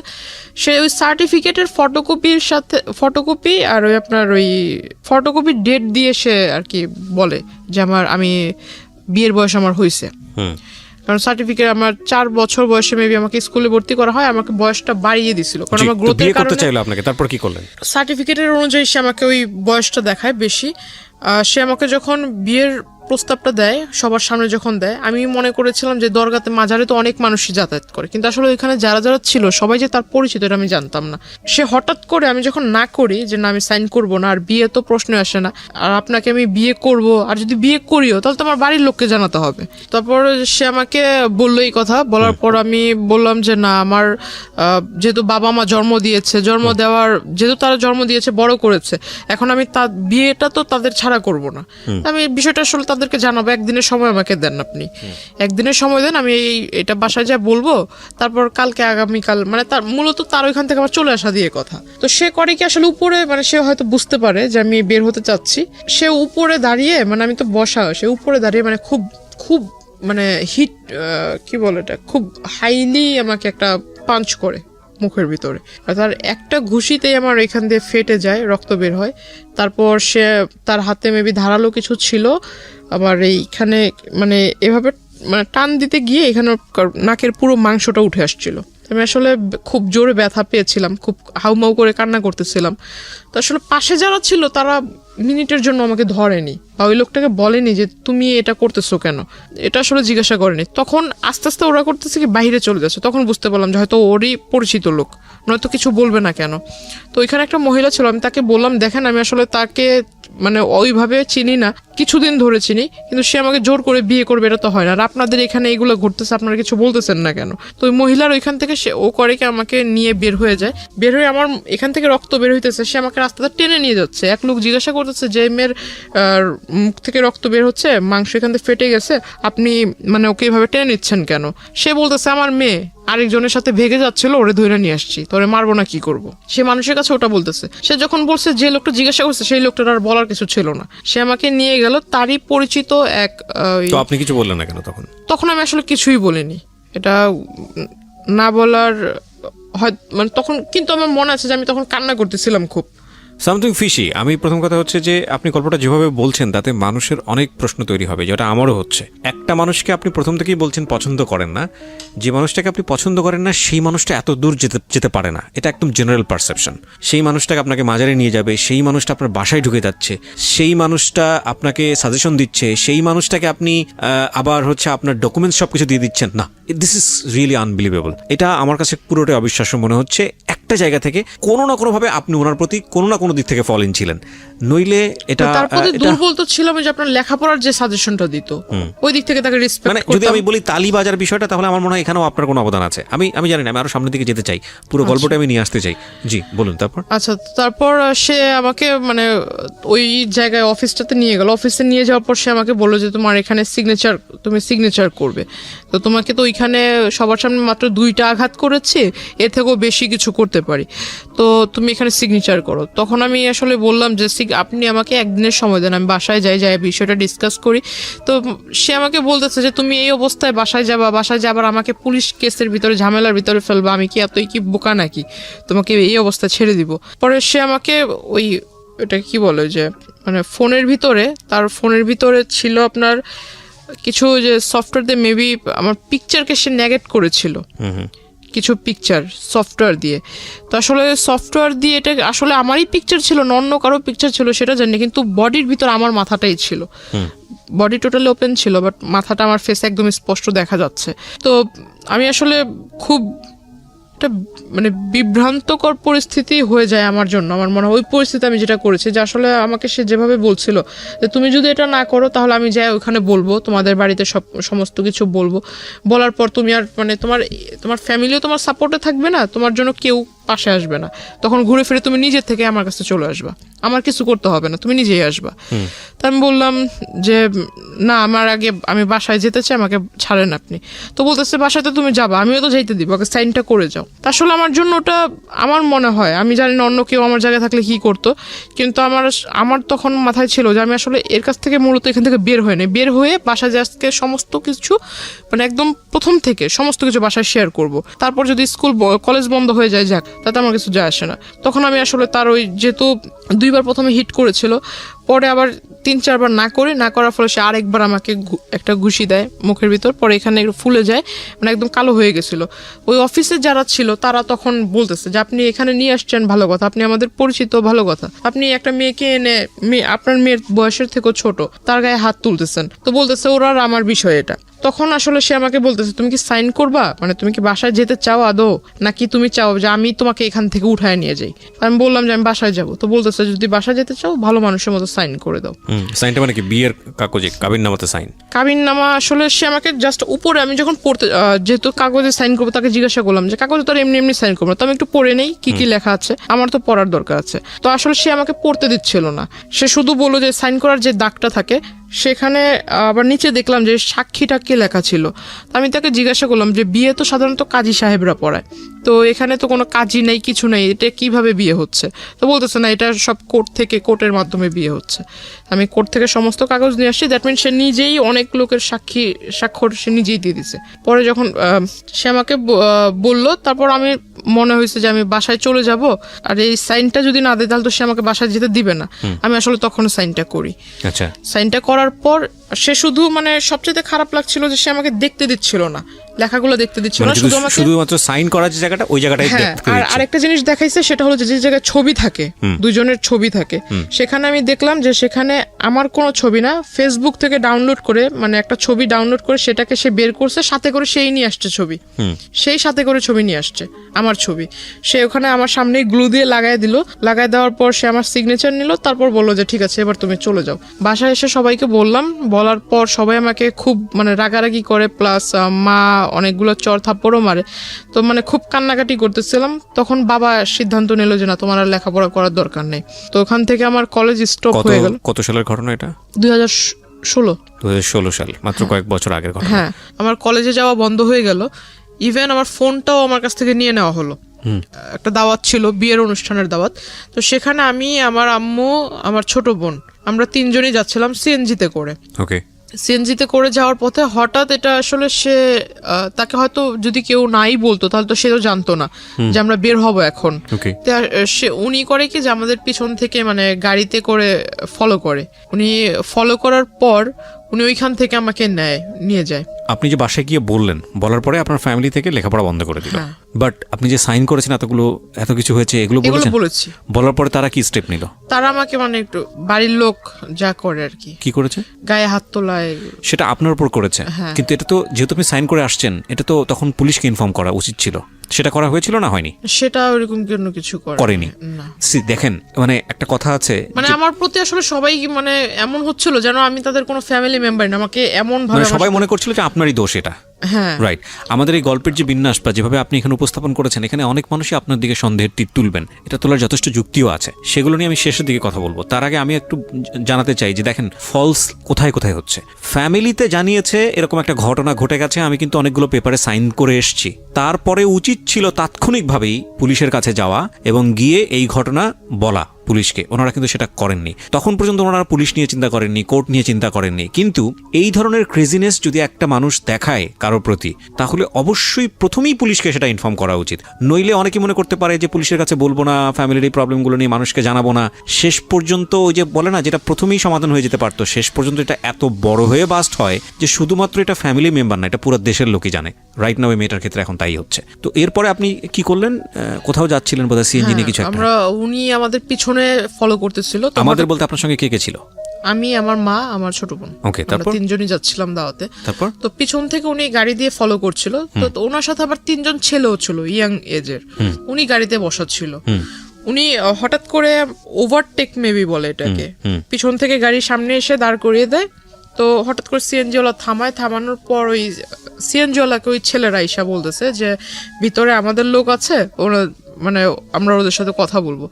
আসলে আমি ছেলেদেরকে দেখে চিনতে পারিনি। পরে পিছন থেকে যখন বলতেছে যে তোদের ভাবিকে কিছু বলিস না, কোনো মতো খালি গাড়ি থেকে নামা, তখন আসলে তার কণ্ঠ টোন শুনে বুঝতে পারি। তখন আমি গাড়ি থেকে নাইমা যায়, তাকে ডিরেক্টলি জিজ্ঞাসা করি যে এগুলো করার মানে কি। তো উনি আমাকে ডিরেক্ট বলতেছে যে তোর সাথে আমার এই সম্পর্ক হয়ে গেছে, যেভাবেই হোক হয়েছে, আমার ইচ্ছা ছিল, আমার ইচ্ছা পূরণ হয়েছে, তো তুই আমার সাথে যোগাযোগ কেন বন্ধ করলি, যোগাযোগ কেন রাখলি না? তো রাস্তার মধ্যে এটা হচ্ছে, আশেপাশের লোকজন ছিল না? ওই রাস্তাটা আসলে একটু নির্জন টাইপের ছিল, যে টাইমটা ছিল ওই টাইমটাতে এত মানুষ ছিল না। ওকে, আমাকে বলতেছে যে তোর ভিতরে কি একটু ভয় জাগলো না যে আমি এই পেপারস দিয়ে ওই আই মিন তুই তোর সাথে যে আমার এই যেভাবে হোক বিয়ে হয়েছে, এই কাগজ টাগজ দিয়ে তোর কিছু করব, তোকে ভয়ভীতি দেখাইতে পারি, এরকম কোনো ধারণা কি তোর মনে আসেনি? ওইখান থেকে আমাকে সে আমার মার ওইখান থেকে সে সামনে আসে। আমার মা তাকে তো প্রথম দিনে একবার দেখছে, তাকে চিনে। মার সামনে এসে সে যখন আমার বোনকে একটু টাচ করতে যায়, আমার মা তাকে মানে এরকম মানে চড় দেয় গালের ভিতরে। সে রেগে গিয়ে আমার মাকে আর কি ধাক্কা দেয়, আমার মা পড়ে যায়। তো হঠাৎ ওই সিএনজি ওয়ালা যখন বলতে যায় যে আপনি কি এরকম এসে করতেছেন, তখন সিএনজি ওয়ালাকে ওই 3টা ছেলে মারে। ওই সিএনজি ওয়ালাকে মারা দেখে ওই আশেপাশের কবরস্থানের ওইখান দিয়ে ফুটপাথ দিয়ে লোক হেঁটে যাচ্ছিল, তারা আসার পর বলতেছে যে এখানে কিসের গ্যাঞ্জাম হচ্ছে, আবার ওই সিএনজি ওয়ালাকে মারলেন, আপনি কে? তখন সে পেপারস বের করে দেয় যে আমার বউকে বিয়ে হয়ে গেছে কিন্তু আমার কাছে তুলে দিচ্ছে না, আমার বউকে তার ফ্যামিলি তার গার্ডিয়ান আটকায় রাখছে বাসায়। এইটা বলে সে আমাকে আসলে ওইখান থেকে ওই পেপারস দিয়ে নিয়ে যায়। নিয়ে যাওয়ার পর সে আমাকে ডিরেক্টলি ওইখান থেকে নিয়ে যায়। ইভেন আমার মাকে যে ধাক্কা দিয়েছিল, আমার মা আমার বোন কিন্তু খুব কান্না করতেছে, আমার বোন ওকে দেখে কান্না করতেছে। আমার মা উঠতে উঠতে সে আমাকে গাড়িতে মানে উঠায় ফেলছে। আমাকে শুধু বলতেছে যে এই পেপারস গুলো কিন্তু সবকিছু, তুই যে এখন যদি না যাস তাহলে যে তোর মা বোনকে যে ছেড়ে যাচ্ছে এরাও কিন্তু থাকবে না, ভাবিস না, আমাকে এটা বলে। তো আমার কাছে আমি সর্বোপরি আমার বোন আমার কাছে সবচেয়ে প্রিয়, আর আমার মাও আমার কাছে সবচেয়ে প্রিয়। তো আমি ওর সাথে যাওয়ার পর এটা যাই বললে ভুল হবে, সে আমাকে নিয়ে যায় জোরপূর্বক। আমাকে নিয়ে সে ডিরেক্টলি এক মহিলা, তারই পরিচিত এক মহিলা, ওই মহিলার বাড়িতে 4 দিন ছিলাম। 5 দিনের দিন সে অ্যারেস্ট হয়। তো 4 দিনই সে আমাকে খুব টর্চার করেছে ওই মহিলাটা। মানে দিনের বেলা মানে খাবারের টাইমে খাবার দিত, খাবারের টাইমটা শেষ তখনই এসে মানে বারবার বলতো যে তুই এরকম কেন করছিস, তুই যদি তার সাথে সাংসারিক জীবন যদি না শুরু করিস তাহলে মানে তোর এই ফ্যামিলির সমস্যা হবে, এই পেপারস দিয়ে অনেক সমস্যা করব। ইভেন আমার কাছে যে ফোন ছিল, ফোনটাও ওই লোক নিয়ে নিছে, ওই লোকের সিম নিয়ে নিছে, ফোনটা ওই মহিলা নিয়ে নিছে, ফোন তার কাছে। তখন তাকে রিকোয়েস্ট করতেছি যে আপা দেখেন আপনার তো সন্তান আছে, আপনার এই যে ছোট্ট বাচ্চা আছে, আমার নিজেরও একটা ছোট বোন আছে, তো আপনি আমাকে আপনার সন্তানের জায়গায় রেখে আমাকে উপকার করেন। আপনার সামনে এই ঘটনাটা ঘটছে, আপনি কি কিছুই বলবেন না ওই লোকটাকে? আপনি কি একবার জিজ্ঞাসা করেছেন যে সে তার সাথে আমার কিভাবে পরিচয় হলো, কিভাবে সে আমাকে এখানে নিয়ে আসলো, আর আপনি এবার তাকে কিভাবে রাইট দিলেন আপনার এখানে আমাকে নিয়ে এনে রাখার? আর ওই যে সন্ধ্যাবেলা যেটা হতো সেটাও গেট লক করে ওই আমাকে বলতো যে অ্যারোসল দিতে হবে রুমের ভিতরে, 15 মিনিট তোমাকে বাইরে থাকতে হবে। পরে কি বুঝতে পেরেছেন যে আসলে সে কি করতো? হ্যাঁ, পরে এটা জানতে পেরেছি। আচ্ছা, আমরা একটু সামনের দিকে আগাই। তারপর তো পরে ওই ঘটনার শেষ হলো। 5 দিনের দিন তাকে কিভাবে অ্যারেস্ট করলো পুলিশ আমি জানি না, হয়তো 5 দিনের দিন। এই 5টা দিন আপনি তার সে ছিল না, সে মাঝখানে 4 দিন আমি ওই মহিলার বাসায় ছিলাম, 2 দিন সে আমার ওখানে যায়। 2 দিনে গিয়ে যে আমি আপনাকে বললাম যে আমার প্রচুর ঘুম হতো, কেন হতো এটা আমার কাছে কোনো আনসার ছিল না। আর দুপুরে যে খাবার ছিল, এখন আমি যার বাসায় আছি তাকে তো আর আমি বলতে পারি না যে আমার ইচ্ছে মতো খাবার দেন, আমি যেটা খাবো সেটাই আমাকে দিতে হবে। এখন সে যেটা দিচ্ছে আমার কোনো মতো খেতে হবে। আপনি কি সারাক্ষণ রুম বন্দি ছিলেন নাকি? রুমের ভিতরে বন্দি, মানে তাদের বাহিরের বের হইতে দিত না, যে রুমটাতে আমাকে রেখেছিল ওই রুমটাতেই। মানে রুমের ভিতরে কোনো ধরনের কোনো শাউট করা বা কারো হেল্প চাওয়া এটা করার সুযোগ ছিল সে না। আমাকে খাবার দিত, মেবি 10 তলাতে ছিল ফ্ল্যাটটা, আর একদম উইন্ডো নাই, শুধু একটা ছোট্ট একটা ব্যালকনি আছে, কিন্তু ব্যালকনির পাশে অন্য কোনো ফ্ল্যাট নেই, ঠিক আছে, একদম সামনে একদম খোলা পুকুরের মতো দেখা যাচ্ছে আর কি। আর সে খাবারটা যে দিত, মিলটা থাকতো আপনার ভাত এবং ডাল। এখন আমার সন্দেহ হতো যে ডালের ভিতরে কি এমন কিছু আছে যে আমার প্রচন্ড ঘুম আসে। আর ওই 2 দিন, মানে যে 2 দিন ওই লোকটা আসছিল, ওই 2 দিন আসলে সে আসছিল যেটা আমি জানি না, কিন্তু সে যাওয়ার পর আমি জানতে পারছি, ওই মহিলা বলছে যে উনি আসছিল। তো এর মাঝে যে কি হয়েছে আসলে আমার মনে নাই, কিন্তু আমার বডি নিয়ে আমার একটু ফিল হচ্ছিল যে আমার সামথিং চেঞ্জ। হ্যাঁ, আমার মানে প্রচুর শরীর ব্যথা করছিল। তখন আমি তাকে জিজ্ঞাসা করলাম যে আচ্ছা, আমি তো মানে আমি ওরকম কোনো হার্ড ওয়ার্কিংও করি নাই, বা আমি তো শুধু খাটের উপরেই বসে আছি, তো আসলে আমার মানে শরীরটা কেমন যেন লাগতেছে, যে আপনার কাছে যদি ব্যথার ট্যাবলেট থাকে আমাকে একটু দেন। তো বলতেছে না, তোমার কিচ্ছু হয়নি, তুমি সুস্থ, হয়তো রুমের ভিতরে সারাক্ষণ বসে থাকো এই জন্য এরকম। তো আমি বললাম যে রুমে যেহেতু সারাক্ষণ আপনি বলতেছেন আমি বসে থাকি, তাহলে আপনার ওখানে কোনো একটা কাজটা দেন, আমি ছোট ছোট মানে আপনাকে হেল্প করি, আপনার কাজে হেল্প করি। বলতেছে না, তোমার ওই রুমেই বসে থাকো। তো মানে আপনি তো নর্মালি ছিলেন, আপনার কথা শুনে যেটা মনে হচ্ছে মেন্টালি নর্মাল ছিলেন। লাইক আপনাকে তো এক জায়গায় ব্লক করে ফেলেছে, আপনার তো সামহাউ ফ্যামিলি ওখান থেকে স্কিপ করার কথা, ওইখান থেকে আপনার একটা আর্জি থাকা উচিত যে যে কোনোভাবেই হোক আমাকে এখান থেকে বের করো, বা এরকম কিছু একটা। না, এটা তাকে, ওই মহিলাকে তো অনেকবার কনভিন্স করেছি, প্লাস ওই মহিলার সাথে দেখা করার জন্য ওনাদেরই দলের কিছু লোক এসেছে, মানে এটা দেখার জন্য যে আসলে ওই লোক আমাকে কেনই বা আনছে এখানে, এনে এখানে রাখছে। মানে তাড়াতাড়ি, মানে যে মহিলাটার বাসায় রাখলো ওই মহিলার সাথে ওই লোকের খুব ভালো রিলেশন, আবার ওই লোকের অগোচরে, ওই ব্যক্তির অগোচরে ওই মহিলা আবার তাদেরই দলের, যে তাদের যে রাজনৈতিক দল, ওই দলের মানুষদের সাথে ওই লোকের ব্যাপারে খারাপ আলোচনা করতেছে। এটা আমি আমার রুম থেকে শুনছি, বাইরে যারা কথা হচ্ছে। তখন আমাকে হঠাৎ ডাকলো সবাই, ডাকার পর আমাকে বলতেছে আচ্ছা, আপনার ভিতরে এমন কি দেখে সে এত পাগল হয়েছে? আসলে কি আপনাদের জমি জমার জন্য কি আপনাকে বিয়ে করা, নাকি আপনাদের সাথে আসলে ভালোবাসার কোনো সম্পর্ক আছে? তখন আমি তাদেরকে ফুল ডিটেলস বলি। তো আমি বললাম যে দেখেন, পারলে আমাকে একটু মানে একটু উপকার করেন, হয় আমার বাড়ির লোকের সাথে কথা বলায় দেন, আর না হয় আমাকে আপনারা একটু নিজ দায়িত্বে বাড়িতে পৌঁছায় দেন। এর বিনিময়ে যদি টাকা পয়সা চান, আমি চেষ্টা করবো আমার বাড়ি থেকে নিয়ে দেওয়ার জন্য। তখন আমাকে ওই যে একটা লোক আর কি বলে, একটা ব্যাড প্রপোজাল দেয় যে এইটা যেহেতু সে তার মতো একটা বুড়া লোক যদি মানে আপনার সাথে এরকম করার চিন্তা ভাবনা করতে পারে, তাহলে আমরা করলে সমস্যা কোথায়? আমরা তো এরকম চাইলেও পাই। প্রপোজালগুলো দেয়, তারা আমাকে বলতেছে যে আমাদের লিডারের মতো লোক যদি এইটা করার সিদ্ধান্ত নিতে পারে, তাহলে আমাদের কাছে তো মেয়েরা আসতেই চায় না। আমরা কি ভুল করছি? আমরা কেন এরকম পাই না? তো আমাকে সে ব্যাড প্রপোজাল দেয়। তখন আমি আসলে বুঝতে পারি যে আসলে এও হলো ওই কোয়ালিটিরই মানুষ, মানে স্কিপ করার কোনো রাস্তা নাই। না, এদেরকে আমি বললে তো আর উল্টা তাদের আবার এই সমস্ত ওদের সাথে যা যা কথা হয়েছে আমার কাছ থেকে তো সমস্ত কিছু শুনছে। শোনার পর আমি যে ওই লোকের কথা বললাম, ওই লোক খারাপ, এটা সেটা যে বললাম, এগুলো আবার যা ওই লোকের কাছে বলে দিছে। প্রিয় শ্রোতা, এখানে একটা বিষয় আপনাদেরকে পরিষ্কার করতে চাই। জান্নাতকে বা জান্নাতের আজকের এই জীবনের জন্য জান্নাতের ভাষ্য অনুযায়ী যে ব্যক্তিটি দায়ী, আমরা তার নাম পরিচয় এখানে উপস্থাপন করছি না, যেহেতু এটা ইনভেস্টিগেটেড শো না। কিন্তু আমরা অনুষ্ঠানের শেষে গিয়ে তাকে ফোনে কানেক্ট করব, তার নাম পরিচয় গোপন রেখেই আমরা তাকে ফোনে কানেক্ট করব এবং তার বক্তব্যও আমরা আজকে আপনাদেরকে শোনাবো।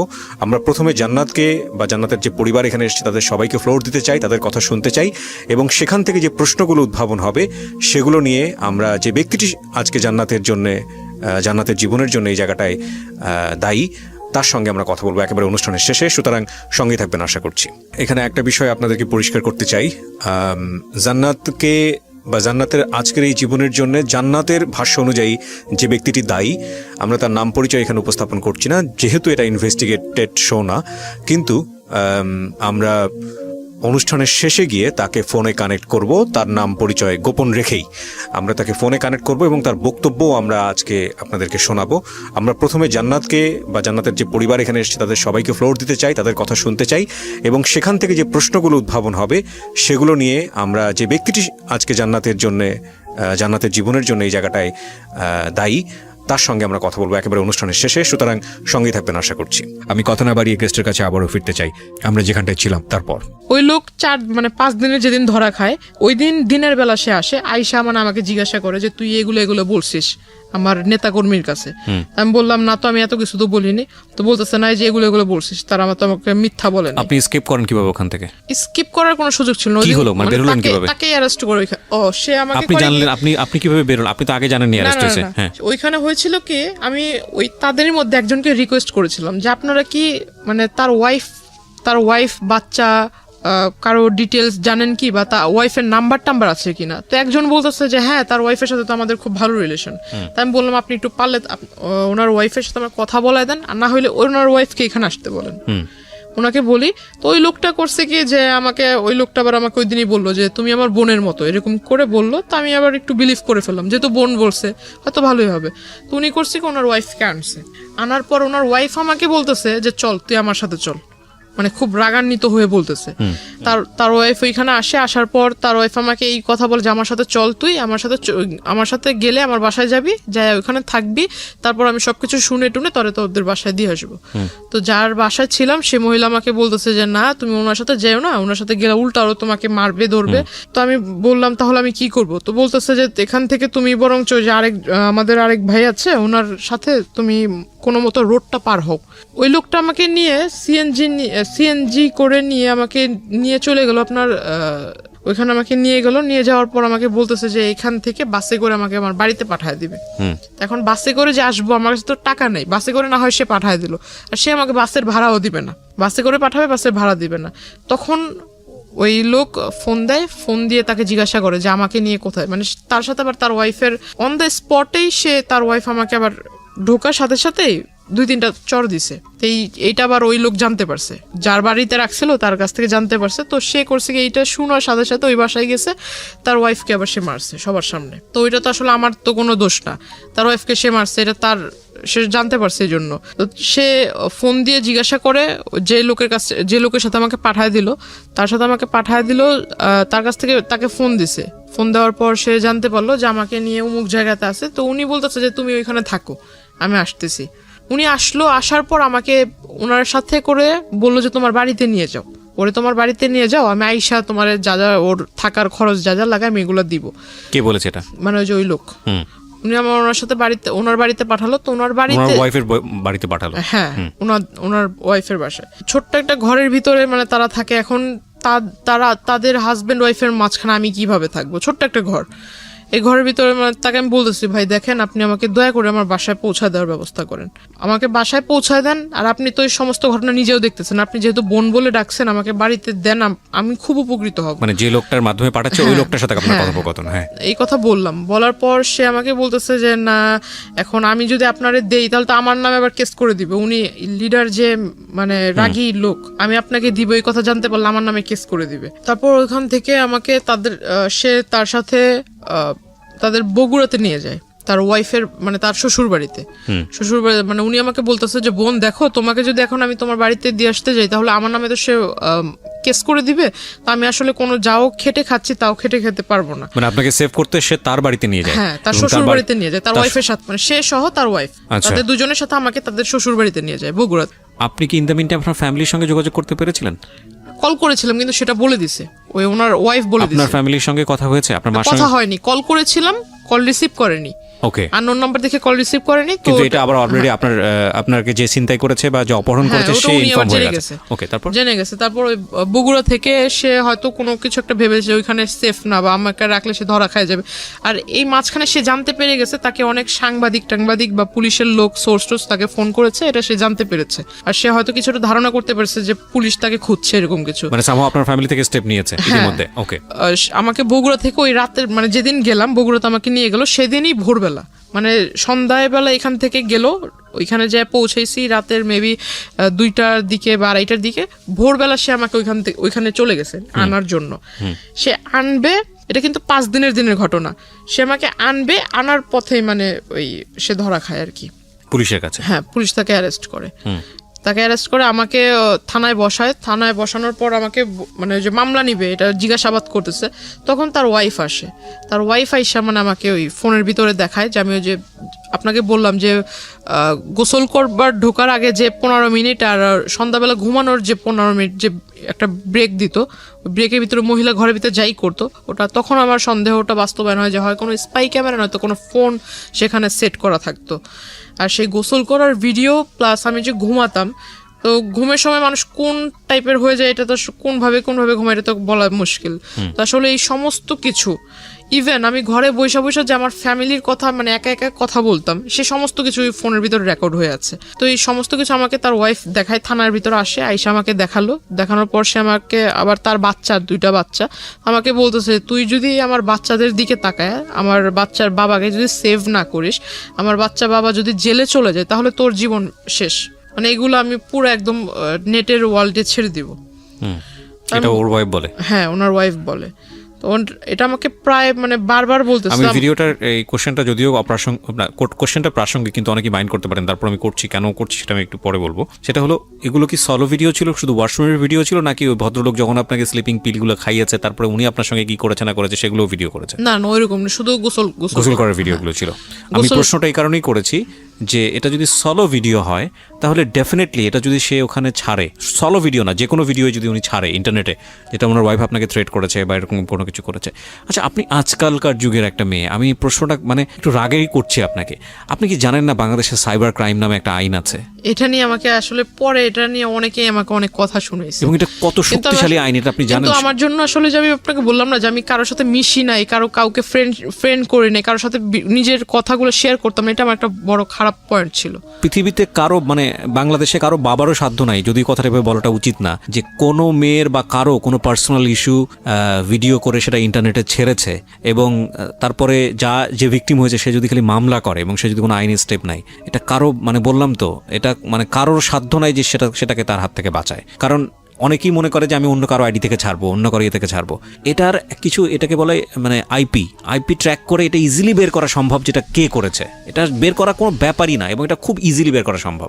এবং এগুলো অহরহ উদাহরণ আছে ইন্টারনেটে, ফেসবুকে এরকম ঘটনা ঘটতেছে এবং তারা অ্যারেস্ট হচ্ছে। যাই হোক, তারপরে কি হলো?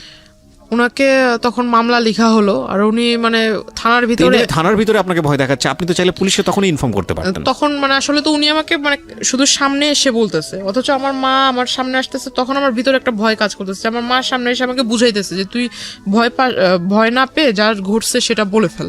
আসলে আমার ভিতর চিন্তা যে এই মহিলা যেভাবে বলতেছে, এখন এটা যদি সবার কাছে দেখায়, এখন একটা মেয়ের কাছে তো তার মানে শুধু মেয়ে না, যে কোনো মানুষের কাছে তার সম্মান অনেক ইম্পর্টেন্ট। হ্যাঁ, এখন এটা যদি আমি যে এলাকা থেকে বিলংস করি, এটা তো মানে অনেকটা গ্রাম্য এলাকার মতো, তো এখানে যদি এই জিনিসটা একবার ছড়ায় তাহলে তো আমার কথা নিলাম বাদ দিলাম, আমার ফ্যামিলিটা কি হবে? আর আমার মা তো এত বছর ধরে নানুর বাসায় আছে, আমার বাবার বাসায় থাকলে একটা আরেক কথা। ইনস্ট্যান্টলি আপনার জবানবন্দি নিয়েছে? ওই সময় আপনার জবানবন্দি নিয়েছে না পরে নিয়েছে? মানে যে কোর্টে যে নেয়, কোর্টে তো অনেক পরের বিষয়। থানাতে কি হয়েছে আপনি সেটা বলেন? থানাতে মামলা হয়। হ্যাঁ, কি মামলা হয়? থানাতে মামলা হয় যে আমার যে কি বলে মাইনর, হ্যাঁ, ওই যে নারী ও শিশু, মানে তখন তো আমার বয়সটা হয়নি। হ্যাঁ, নারী ও শিশু নির্যাতন আইনে মামলা হয়, অপহরণ মামলা, এটার মামলা হয়। মামলা হওয়ার পর তাকে থানাতে সারা রাত্র রাখা হয়, পরের দিন তাকেও কোর্টে মেবি পাঠানো হয় আর আমাকেও পাঠানো হয় আপনার যে হসপিটালে। বগুড়া কোর্টে? না না না, আপনাকে অ্যারেস্ট করেছে কোথায়? অ্যারেস্ট করেছে ঢাকাতে। ঢাকাতে অ্যারেস্ট করেছে, ওকে। তো আপনি ছিলেন তো বগুড়াতে? বগুড়া থেকে সে যখন ঢাকায় নিয়ে আসছে ওই দিনই, নামার পরে ঢাকাতে ল্যান্ড করার পরে, ওকে, ল্যান্ড তো না, ঢাকাতে আসলে আসার পরে। হ্যাঁ, তো আমাকে মানে কোর্টে নিয়ে যায়, কোর্টে যে ডক্টরের যে চেকআপ গুলো থাকে ওখানে থাকে, তো ডক্টর আমাকে, মহিলা ডক্টর বলতেছে যেটা ঘটেছে সেটা বলবেন।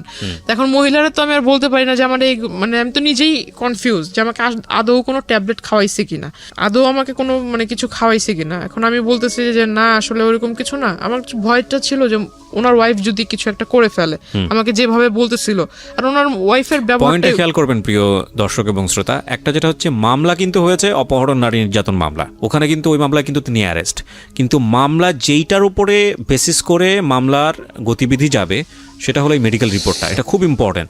এবং হ্যাঁ, মেডিকেল রিপোর্টটাতে যেটা আসতেছে সেটা খুবই ইম্পর্টেন্ট।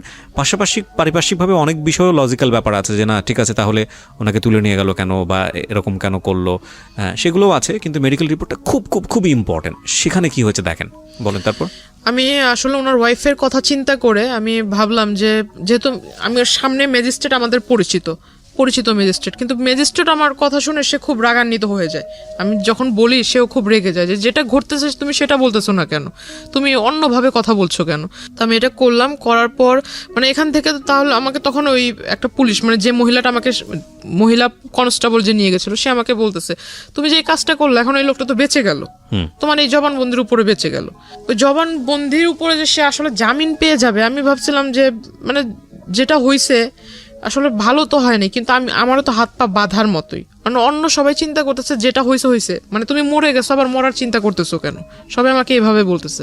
তা আমার কথা হইতেছে যে বাবা যখন দেখবে, মা যখন দেখবে এই বিষয়টা তখন কি ভাববে।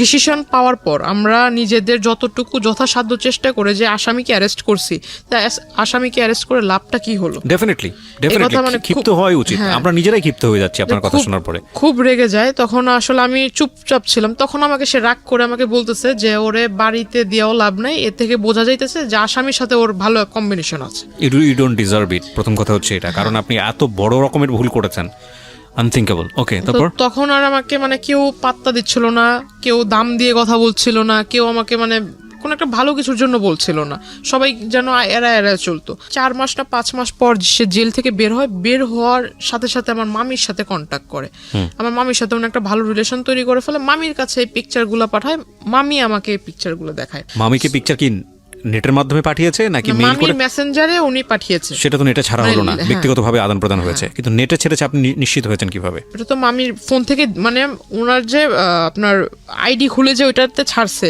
সেটার লিংক মামিকে দিয়েছে, আইডির লিংকটা মামি আইডিতে ঢুকে পিকচার উনি দেখছে, দেখার পর আমাকে দেখাইছে। তখন আসলে আমি সুইসাইড করার আর কি মানে প্ল্যানটা করি। তখন থেকে মানে সে করে কি ওই যে ওই পেপারস গুলা দিয়ে অভিযোগ করে 13টা জায়গাতে অভিযোগ করার পর আস্তে আস্তে মানে যে আপনার বাড়িতে র্যাব, তারপর পুলিশ, ডিভির লোক দিনে 3-4 বার করে এসে আমি আমার বাড়ির লোকের হয়ে অভিযোগ করেছি যে আমার বাড়ির লোকগুলা মাদক ব্যবসার সাথে জড়িত, প্লাস আমার সাথেও বাজে কাজ করায়, আমাকে ফোর্স করে। ও কি চাচ্ছিল মানে যে লোকটা আপনাকে এভাবে জোর করে নিয়ে সংসার করবে, ও সামহাও আপনাকে তার লাইফ লাগবে, যেহেতু এত কিছু হয়ে গেছে এবং সে প্ল্যান ছিল আর কি। ওকে, তারপরে কিডন্যাপ করলো আপনার বোনকে। তারপর বোনকে কিডন্যাপ করার পর আমার বোনকে নেওয়ার সাথে সাথে আপনার খুব মানে আমাদেরকে তো কল দিচ্ছে, আমাকে কল দিচ্ছে বারবার, যে বলতেছে যে তুই যদি না আসিস তাহলে তোর বোনকে আর দেখতে পারবি না। বোনটা তখন 2 বছর, মানে 2 বছর বেবি, কত ছোট, তো ওকে আসলে খুব মারতেছিল, সেটা আমিও শুনতেছিলাম। ফোন লাউডে ছিল, প্লাস এটা আসলে ওই ট্র্যাক করা হচ্ছিল, প্রশাসনের লোক ট্র্যাক করতেছিল যে যা কথা হচ্ছিল। তো আমার বোনকেও চর দিছে, আমার বোনকে নিচে ফেলে আমার বোনের মাথার উপরও বুট জুতো দিয়ে মানে কি বলো ওটাকে মানে চাপ দিচ্ছিল জোরে জোরে। প্রিয় দর্শক এবং শ্রোতা, এই পার্টটাতে ওনার যে ছোট বোন এবং ওনার মা দুজনই স্টুডিওর বাইরে আছে, আমরা দুজনকে এখানে হাজির করছি, এবং ভিডিও পার্টে আমরা ওনার বোনের ফেসটা আমরা দেখাবো না, এবং যেহেতু ওনার অপ্রাপ্ত বয়স্ক, আমরা একটু নিয়ে আসতে চাই, আমরা একটু ওনাদের কাছেও জিজ্ঞাসাবাদ করতে চাই আসলে কি, বিশেষ করে ওনার ছোট বোনকে জিজ্ঞাসাবাদ করতে চাই। কি নাম তোমার? হীরা। আচ্ছা, হীরার বয়স হচ্ছে 4 বছর। ওকে যখন এটা করা হয়েছিল তখন 2 বছর বয়স আপনি বলছিলেন, তাহলে তোর মনে থাকার কথা না? তারপরেও আমি টুকটাক ওর একটা আমাদের একটা প্লাস পয়েন্ট ছিল, আমাদের জন্য না, এটা প্রশাসনের জন্য প্লাস পয়েন্ট ছিল, যে প্রশাসন ওকে উদ্ধার করে, সেই প্রশাসনের কাছে ও যখন উদ্ধার করছে ওই অন দ্য স্পটে আসামিকে অ্যারেস্ট করার সাথে সাথে মানে ও কিন্তু ওকে যখন জিজ্ঞাসা করছে বাবু তোমার সাথে কি করছে, তখন মানে ও সমস্ত কিছু বলে। সেটা তো আমি মামলার চার্জশিটে মামলা যেটা হয়েছে আমি সেখানে দেখলাম, নিজের মুখে বলছে। হ্যাঁ, মামলাতে কাগজপত্র আছে, দেখে আমি কিছু পাই নাকি। তোমার কি মনে আছে হীরা যে 2 বছর আগে কি হয়েছিল, কে তোমাকে কোথায় নিয়ে গিয়েছিল মনে আছে? কুরআন দিছিল, মানে ঘুরাইছে, পা ধরে ঘুরাইছে। ও পা ধরে ঘুরিয়েছে। চিন্তা তুমি লোকটাকে? কানা। হ্যাঁ, ওর নাম আর কি, ও কানা বলে। কানা বলো তুমি ওকে? আচ্ছা, তো কোথা থেকে নিয়ে গিয়েছিল তোমাকে? আমি খেলতেছিলাম, তারপর আমার নিয়ে দিছিল। তোমাকে নিয়ে গিয়েছিল কি বলে নিয়ে গিয়েছিল? কইছে কি আমারে মারবে তোমাকে, ধরে নিয়ে গেছিল। কি করেছে তোমাকে? ঘুরিয়েছে, আর কি করেছে তোমার সাথে? পাউদা কুরআন দিছে, থাপ্পড় মারছে। ওহো, তারপরে তুমি বাসায় আসলা কিভাবে? বাসায় আমার নানা আয়না দিয়েছে। আচ্ছা, কিভাবে উদ্ধার হয়েছিল আমাকে একটু বলেন তো। আপনি যে ওকে মানে আমাকে ওই লোক বলছিল যে তোর তোর বোনকে যে আমি যে নিয়ে আসছি, যেভাবে নিয়ে আসছি, যে মাধ্যমে নিয়ে আসছি, এখন ওর মুক্তিপণ হিসেবে যেটা চাই সেটা হলো তুই। না, আমি বুঝতে পেরেছি, আমি রেজাল্ট জানতে চাচ্ছি। তো আপনি তাহলে কি করলেন? ওনার কথায় কনভিন্স হয়েছে না? হ্যাঁ, আমার কথা শুনে আমার মনে হলো যে যেহেতু আমার কারণে সে এত কিছু করতেছে, আর আমাকে পাওয়ার পর যদি সে আসলে এগুলো না করে, এগুলো থেকে যদি বিরত থাকে, তাহলে আমি আমার বোন এবং মাকে ভালো রাখার জন্য, যাতে আমার কারণে তাদের সমাজের লোকের কাছ থেকে কিছু না শুনতে হয়, আমি এই জন্য এতটুকু স্যাক্রিফাইস করব। যেহেতু আমার লাইফের লেখাপড়ার ইচ্ছা ছিল, লেখাপড়াটা শেষ হয়ে আমি গেছে। কোনো ব্যাখ্যাতে যাচ্ছি না। তারপর আপনি কি করলেন? তারপর আমি আসলে যাই, ওনারা সবাই মিলে বসে একটা স্ট্যাম্পের মাধ্যমে, স্ট্যাম্পে লিখিত হয় যে ও আমাকে এই দিবে সেই দিবে, মানে জমি টমি দিবে, হাবিজাবি লিখে আমাকে ওর হাতে দেয়। এখানে একটা কথা বলে রাখি যারা শ্রোতা এবং দর্শক আছেন, এখানে আমরা খুব সচেতনভাবেই উনি যার সম্পর্কে কথাগুলো বলেছে তার পরিচিতি আমরা রিভিল করিনি, because this is not investigative show. এবং শুধু এটাই না, উনি যাকে মামা বলছেন বা যাদের আশেপাশে যে লোকজনের কথা আছে, they are highly background in our society, very very high background. এখানে আপনি বললে অবাক হয়ে যাবেন যেখানে কারা কারা ওনার সঙ্গে জড়িত। হ্যাঁ, মানে এমন কেউ নাই প্রশাসনের টপ লেভেল থেকে শুরু করে, মানে রাজনীতিবিদ থেকে শুরু করে ওনার আত্মীয় স্বজন, বাট আমরা কারোর পরিচয় রিভিল করিনি। বাট আমি কথাটা এই কারণেই বলছি যে এইরকম একটা ব্যাকগ্রাউন্ডে থাকার পরেও একটা মেয়ে এই পরিমাণ ভিকটিম হতে পারে আমাদের সোসাইটিতে, that is quite unthinkable to me. মানে আমি ভাবতে পারতেছি না এই কারণে যে মানে এতটা কিভাবে সম্ভব, বলেন। তারপর আমি ওখানে যাওয়ার পর দেখলাম, আমি যেদিন থেকে গেলাম, যাওয়ার পর দেখলাম যে একদম সে আর আগের মতো নাই, সে একদম ভালো না। আমি যতদিন ছিলাম ততদিন আর কোনো সমস্যা নেই। কতদিন ছিলেন? আমি ওখানে 15 দিন ছিলাম। তারপরে ব্যাক করলেন কেন? ব্যাক করার কারণ হলো, সে 15 দিনের ভিতরে তার সাথে আমার এমনি কোনো গ্যাঞ্জাম হয়নি, শুধু গ্যাঞ্জাম হতো এটাই, সে বারবার আমাকে বলতো যে তোর বাড়িতে কল দে, আমি তোর বাড়ির লোকের সাথে কথা বলবো, তোর বাড়ির লোককে আমাকে মেনে নিবে, আমাকে মেনে নিতে হবে। 65 বছরের একজন বৃদ্ধ লোক, সে বারবার আমাকে এটাই বলতো। এবং আপনি হচ্ছেন তখন 17-18 বছর বয়স। হ্যাঁ, আর আমাকে বারবার এক কথা বলতো যে তোরে যদি আমি না পাই, আমি যেভাবে চাই সেভাবে যদি না পাই। মোস্ট কমন ওয়ার্ড, যারা ক্রেজি হয় ছেলেরা তাদের এটা খুব কম। তোরে যদি আমি না পাই অ্যাসিড মারবো বা তো অন্য কারো হতে দিব না, কমন ওয়ার্ড। আপনি ছেলেরা কমন ওয়ার্ড কিভাবে বলবেন? সাথে অ্যাসিড নিয়ে আসছে হাতে করে, ওকে, সাথে করে অ্যাসিড নিয়ে আসছে।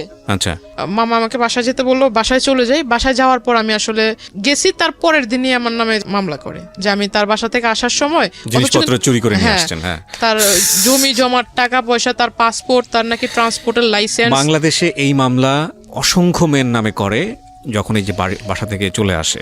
এই একটা মামলাই আছে, এটাই করা হয় এই শুধুমাত্র কিছুদিন হ্যারাসমেন্ট রাখার জন্য। এন্ড ডেফিনেটলি সেটা আপনার ভাগ্যে হয়েছে আমার যেটা মনে হয়। তারপর আপনি অ্যারেস্ট হয়েছেন। হ্যাঁ, আমি যখন মানা করি যে আমি ওই লোকের সাথে যাব না, তখন তারা আমাকে কোর্টে পাঠিয়ে দেয়, এবং আমার নানা ওর সাথে ছিল, নানাকেও তারা কোর্টে পাঠিয়ে দেয়। আমার নানা চলে যায় কেরানীগঞ্জের জেলে, আর আমি চলে যাই ওই যে, নানাও জেলে চলে যায়। হ্যাঁ, নানা ছিল 2 দিন, কারণ নানাকে আর আমাকেই নি, স্যার কাউকে নেয়নি। আসামি করেছে আপনাদের দুজনকেই। তো যাই হোক, আপনি কতদিন ছিলেন জেলে? আমি 3 দিন ছিলাম। আর আপনার নানা ছিল 2 দিন। তারপর আপনাদেরকে জামিনে বের করে কে? হ্যাঁ, না আমার নানি বের করে। আপনার মার সাথে একটু কথা বলবো আমি। হ্যাঁ, আপনার মাকে আপনি দিবেন, উনি ইশারায় কথা বলুক, আপনি আমার হয়ে কোশ্চেনগুলো ওনাকে করেন, তাহলে উনি যদি অ্যান্সারটা বলবে, ওটাও আপনি দোভাষ হিসেবে কাজ করেন, ওটা আপনার কাছে রাখেন। আমি একটু আপনার সঙ্গে কথা বলতে যাচ্ছি, সেটা হলো যে আপনার মেয়ে যে এত কিছু করেছে, মানে এত ঘটনা ঘটেছে, এখন মেয়েকে নিয়ে কি চিন্তা করছেন? কিছু বলতে চান আপনি? একটু বোঝান তো।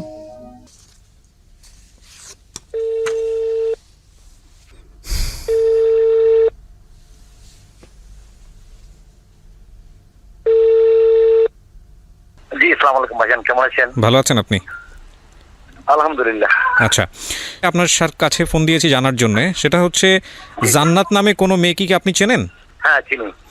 আচ্ছা, উনি এসেছিলেন আমাদের এখানে, জীবন গল্পটা এখানে বলেছে, তো পুরো জীবন গল্পেই যেটা হয়েছে যে আপনার নামটা জড়িত। হ্যাঁ, তো আমরা যে গল্পটা নিলাম সেখানে আমরা দেখেছি যে মূল বিষয়টা যেটা এসছে, বেশ কয়েকটা বিষয় আপনার বক্তব্য জানার জন্য আপনাকে ফোন দেয়া। এবং এই 1 নম্বর সেটা হলো যে উনি যেটা দাবি করেছেন যে এক পর্যায়ে ওনাকে আপনি প্রেমে পড়তে বাধ্য করেন বা এরকম একটা কিছু, এবং তারপরে যেটা হয় যে ওনাকে আপনি কিডন্যাপ করে বিয়ে করেন, জোর করে বিয়ে করেন, এবং কিছু কাগজে সাইন নেন। এটা কতটুকু সত্য?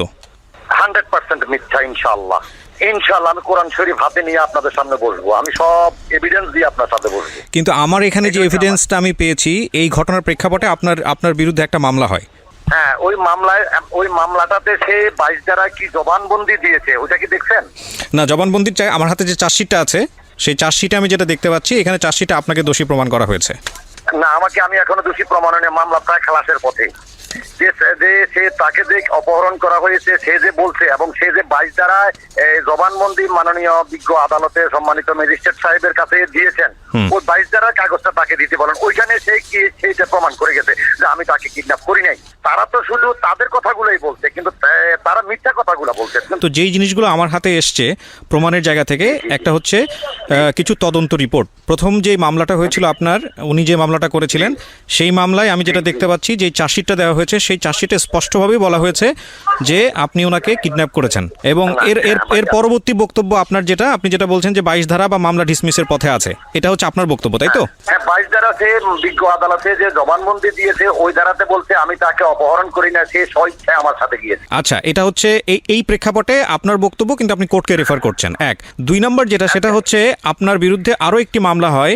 সেই মামলাটা হচ্ছে তার যে ছোট বোন, তার বয়স এখন বোধ, তার ছোট বোনকে অপহরণ করেন আপনি, এবং তাকে পাওয়ার জন্য, তাকে করার জন্য, মানে জোর করে পাওয়ার জন্য। সেই সময় আপনার তার সাথে যে ফোনের কথোপকথন, সেই কথোপকথন লিখিত আকারে এখানে আছে। এবং আমি যেটা দেখতে পাচ্ছি, সেই মামলারও একটা চার্জশিট হয়েছে। সেই চার্জশিটে স্পষ্ট করে বলা হয়েছে যে আপনি অপহরণ করেছেন, আপনাকে অন স্পট ধরা হয়েছে এবং আপনি এটার অপরাধী। কি বলার আছে এটার প্রেক্ষাপটে? আচ্ছা, এই প্রসঙ্গে তার মামা তাদের স্থানীয় ইউনিয়ন পরিষদ চেয়ারম্যান একটা বৈঠক করে বিচার করে আমাদেরকে মীমাংসা করে দিয়েছেন। কেমন মীমাংসা করে দেওয়ার পরে তিনি 10 মাস 10 দিন পরে আবার আমার কাছে চলে আসতেন যে আমি সংসার করব। এই প্রতিমধ্যে তার মামা, তার নানি এবং তার তার নানা, তার মামি, তার মামা এবং সে প্রায় আমার সাথে যোগাযোগ করতো টেলিফোনে। আমি বললাম যে না, যেটা একেবারে শেষ হয়ে গেছে ওটা নিয়ে আমি আর মাথা কামাইতে রাজি না। যেটাতে বিচার হয়েছে সম্মানিত চেয়ারম্যান সাহেব, মাননীয় চেয়ারম্যান সাহেব বৈঠক করে এটা মিনিমাইজ করে দিয়েছেন, ওটাতে আমি আর যেতে রাজি নই। তখন সে বললে যে তুমি যদি আমাকে না নাও, আমি তো কলঙ্কিত হয়ে গেছি। আমার মা বাবা, আমি নানার বাড়িতে থাকি, আমার কোনো পরিচয় নাই। এখন আমার নানি আমাকে প্রথম যে মামলাটা, ওই মামলাটাও সে জেলে ছিল, ওই মামলায় সেও জেলে ছিল 16 দিন, আমি ছিলাম 21 দিন। আমারটা যখন তার এইজ প্রমাণ করে দিল আমার বউ বা আমার ছেলেমেয়েরা বা আমার লোকজনে, তখন মাননীয় আদালত আমাকে জামিন দিয়েছে। এজাহারে তার মামা তার ওই ছোট বোনকে নিয়ে আমার কাছে এসে বললেন যে তুমি একে রাখো, জান্নাতকে বা আমার মাকে ফোন দাও, জান্নাত চলে আসবে। মেয়ের জ্বালায় আমরা অস্থির, মেয়ে হয়ে গেছে, মেয়ে চরিত্রহীন। আমি বললাম যে না মামা, এটা কি বলেন, আমার পক্ষে এটা সম্ভব নয়। এজাহারে তার মামার নাম ছিল, কিন্তু চার্জশিটে তার মামার নাম বাদ দিয়ে সেখানে আমার নাম দিয়েছে। একজনও সাক্ষী দিতে আসে না, কোনো মামলা কে সাক্ষী দিতে আসে না। আচ্ছা, সবশেষে আমি আপনার নিশ্চয়ই আপনার বলার অনেক কিছু আছে, আমি আপনাকে বলার জায়গা থেকে, আমি এই জায়গাটা থেকে আমি মনে করি আপনার বলতে দেওয়া উচিত। কিন্তু আমি শেষমেশ যে প্রশ্নটা করতে চাই মানবিক জায়গা থেকে, আমি প্রথম যে ব্যাপারটা আমি আপনাকে পরিষ্কার করি, আমাদের অনুষ্ঠানের উদ্দেশ্য আপনি দোষী না জান্নাত দোষী সেই বিষয়টা প্রমাণ করা না। হ্যাঁ, আমাদের অনুষ্ঠানের উদ্দেশ্য হচ্ছে যে এই রকম একটা অসম প্রেম বা জান্নাত যে কথাগুলো বলেছে বা আপনি আপনার পক্ষ থেকে যে কথাগুলো বলেছেন, মূলত ক্ষতি দুইজনেরই হয়েছে, রাইট? আপনারও ক্ষতি হয়েছে, তারও ক্ষতি হয়েছে। সো এই ক্ষতির বিষয়টা মানুষ জেনে মানুষ যাতে সচেতন হয়। আপনাদের দুজনের কারো দিকে আঙুল তোলা আমাদের অনুষ্ঠানের উদ্দেশ্য না। অনুষ্ঠানের মূল জায়গাটা হচ্ছে মানুষকে সচেতন করা। এবং একই সাথে আপনাকে এটাও বলতে চাই যে আমাদের এই যে আমরা আপনাদের দুজনকে দেখিয়ে মানুষকে সচেতন করছি, আর যদি দোষী বা নির্দোষের ব্যাপারটা থাকে সেটা সম্পূর্ণ এখতিয়ার হচ্ছে কোর্টের। আমরা শুধু কিছু কাগজ পেয়েছি এবং আমরা মনে হচ্ছে যে আপনার বক্তব্যটা জানা উচিত, সে অর্থে আপনার বক্তব্যটা জানলাম। এবার আমি আপনাকে কিছু প্রশ্ন করতে চাই। প্রথম কথা হচ্ছে আপনার বয়স, আমি যেটা দেখলাম কাগজে কলমে এখানে 50 বলা হয়েছে। তো হ্যাঁ, তো এই যে 50 বছর বয়স বা যাই বলি না কেন, এইরকম একটা বয়সে থেকে পূর্বে স্ত্রী থাকা অবস্থায়, বাচ্চা থাকা অবস্থায় এরকম একটা আন্ডার এজ মেয়ের সঙ্গে আপনার সম্পর্কে যাওয়ার প্রয়োজনটা কি ছিল? আপনি শুধু এই বিষয়টা বলেন। আমার কোনো প্রয়োজন ছিল না। তার নানি এবং তার মামি, নানি যখন যে মামলাটা বিনা দোষে আমাকে এবং তাকে জেলে দিয়েছিল প্রথম মামলাটা, এই মামলার পরিপ্রেক্ষিতে সে জামিন পেয়েছে, আমি জামিন পেয়েছি। জামিন পেয়ে আসার পর সে কার কাছে খবর পেলো আমার জামিন হয়েছে, সে আমাকে টেলিফোনে, আমার ফেসবুকে যাবতীয় টেলিফোন মানে করতে করতে আমাকে অস্থির বানায় ফেলছে যে আমি আপনার কাছে মাপ চাবো, দেখা করবো, এই করবো, সেই করবো, অনেক কথা। তখন আমি আমার বউকে জিজ্ঞাসা করলাম যে আমি কি যাবো? বলে তোমাকে এত মান সম্মান, তুমি একটা রাজনৈতিক নেতৃত্ব, তোমার জীবন ধ্বংস করে দিও, তুমি আবার তার সাথে কেন দেখা করবা? আমি বললাম না যাই, নো প্রবলেম, অসুবিধা নাই, তুমি কোনো চিন্তা করো না, আমার কোনো ওই ধরনের টেন্ডেন্সি নেই। আমি তাকে মেয়ের মতোই জানতাম ভাই, বুঝছেন? আপনি তাকে মেয়ের মতো জানতেন, সে আপনাকে বিয়ে করতে চেয়েছে, এগুলো কি বিশ্বাসযোগ্য?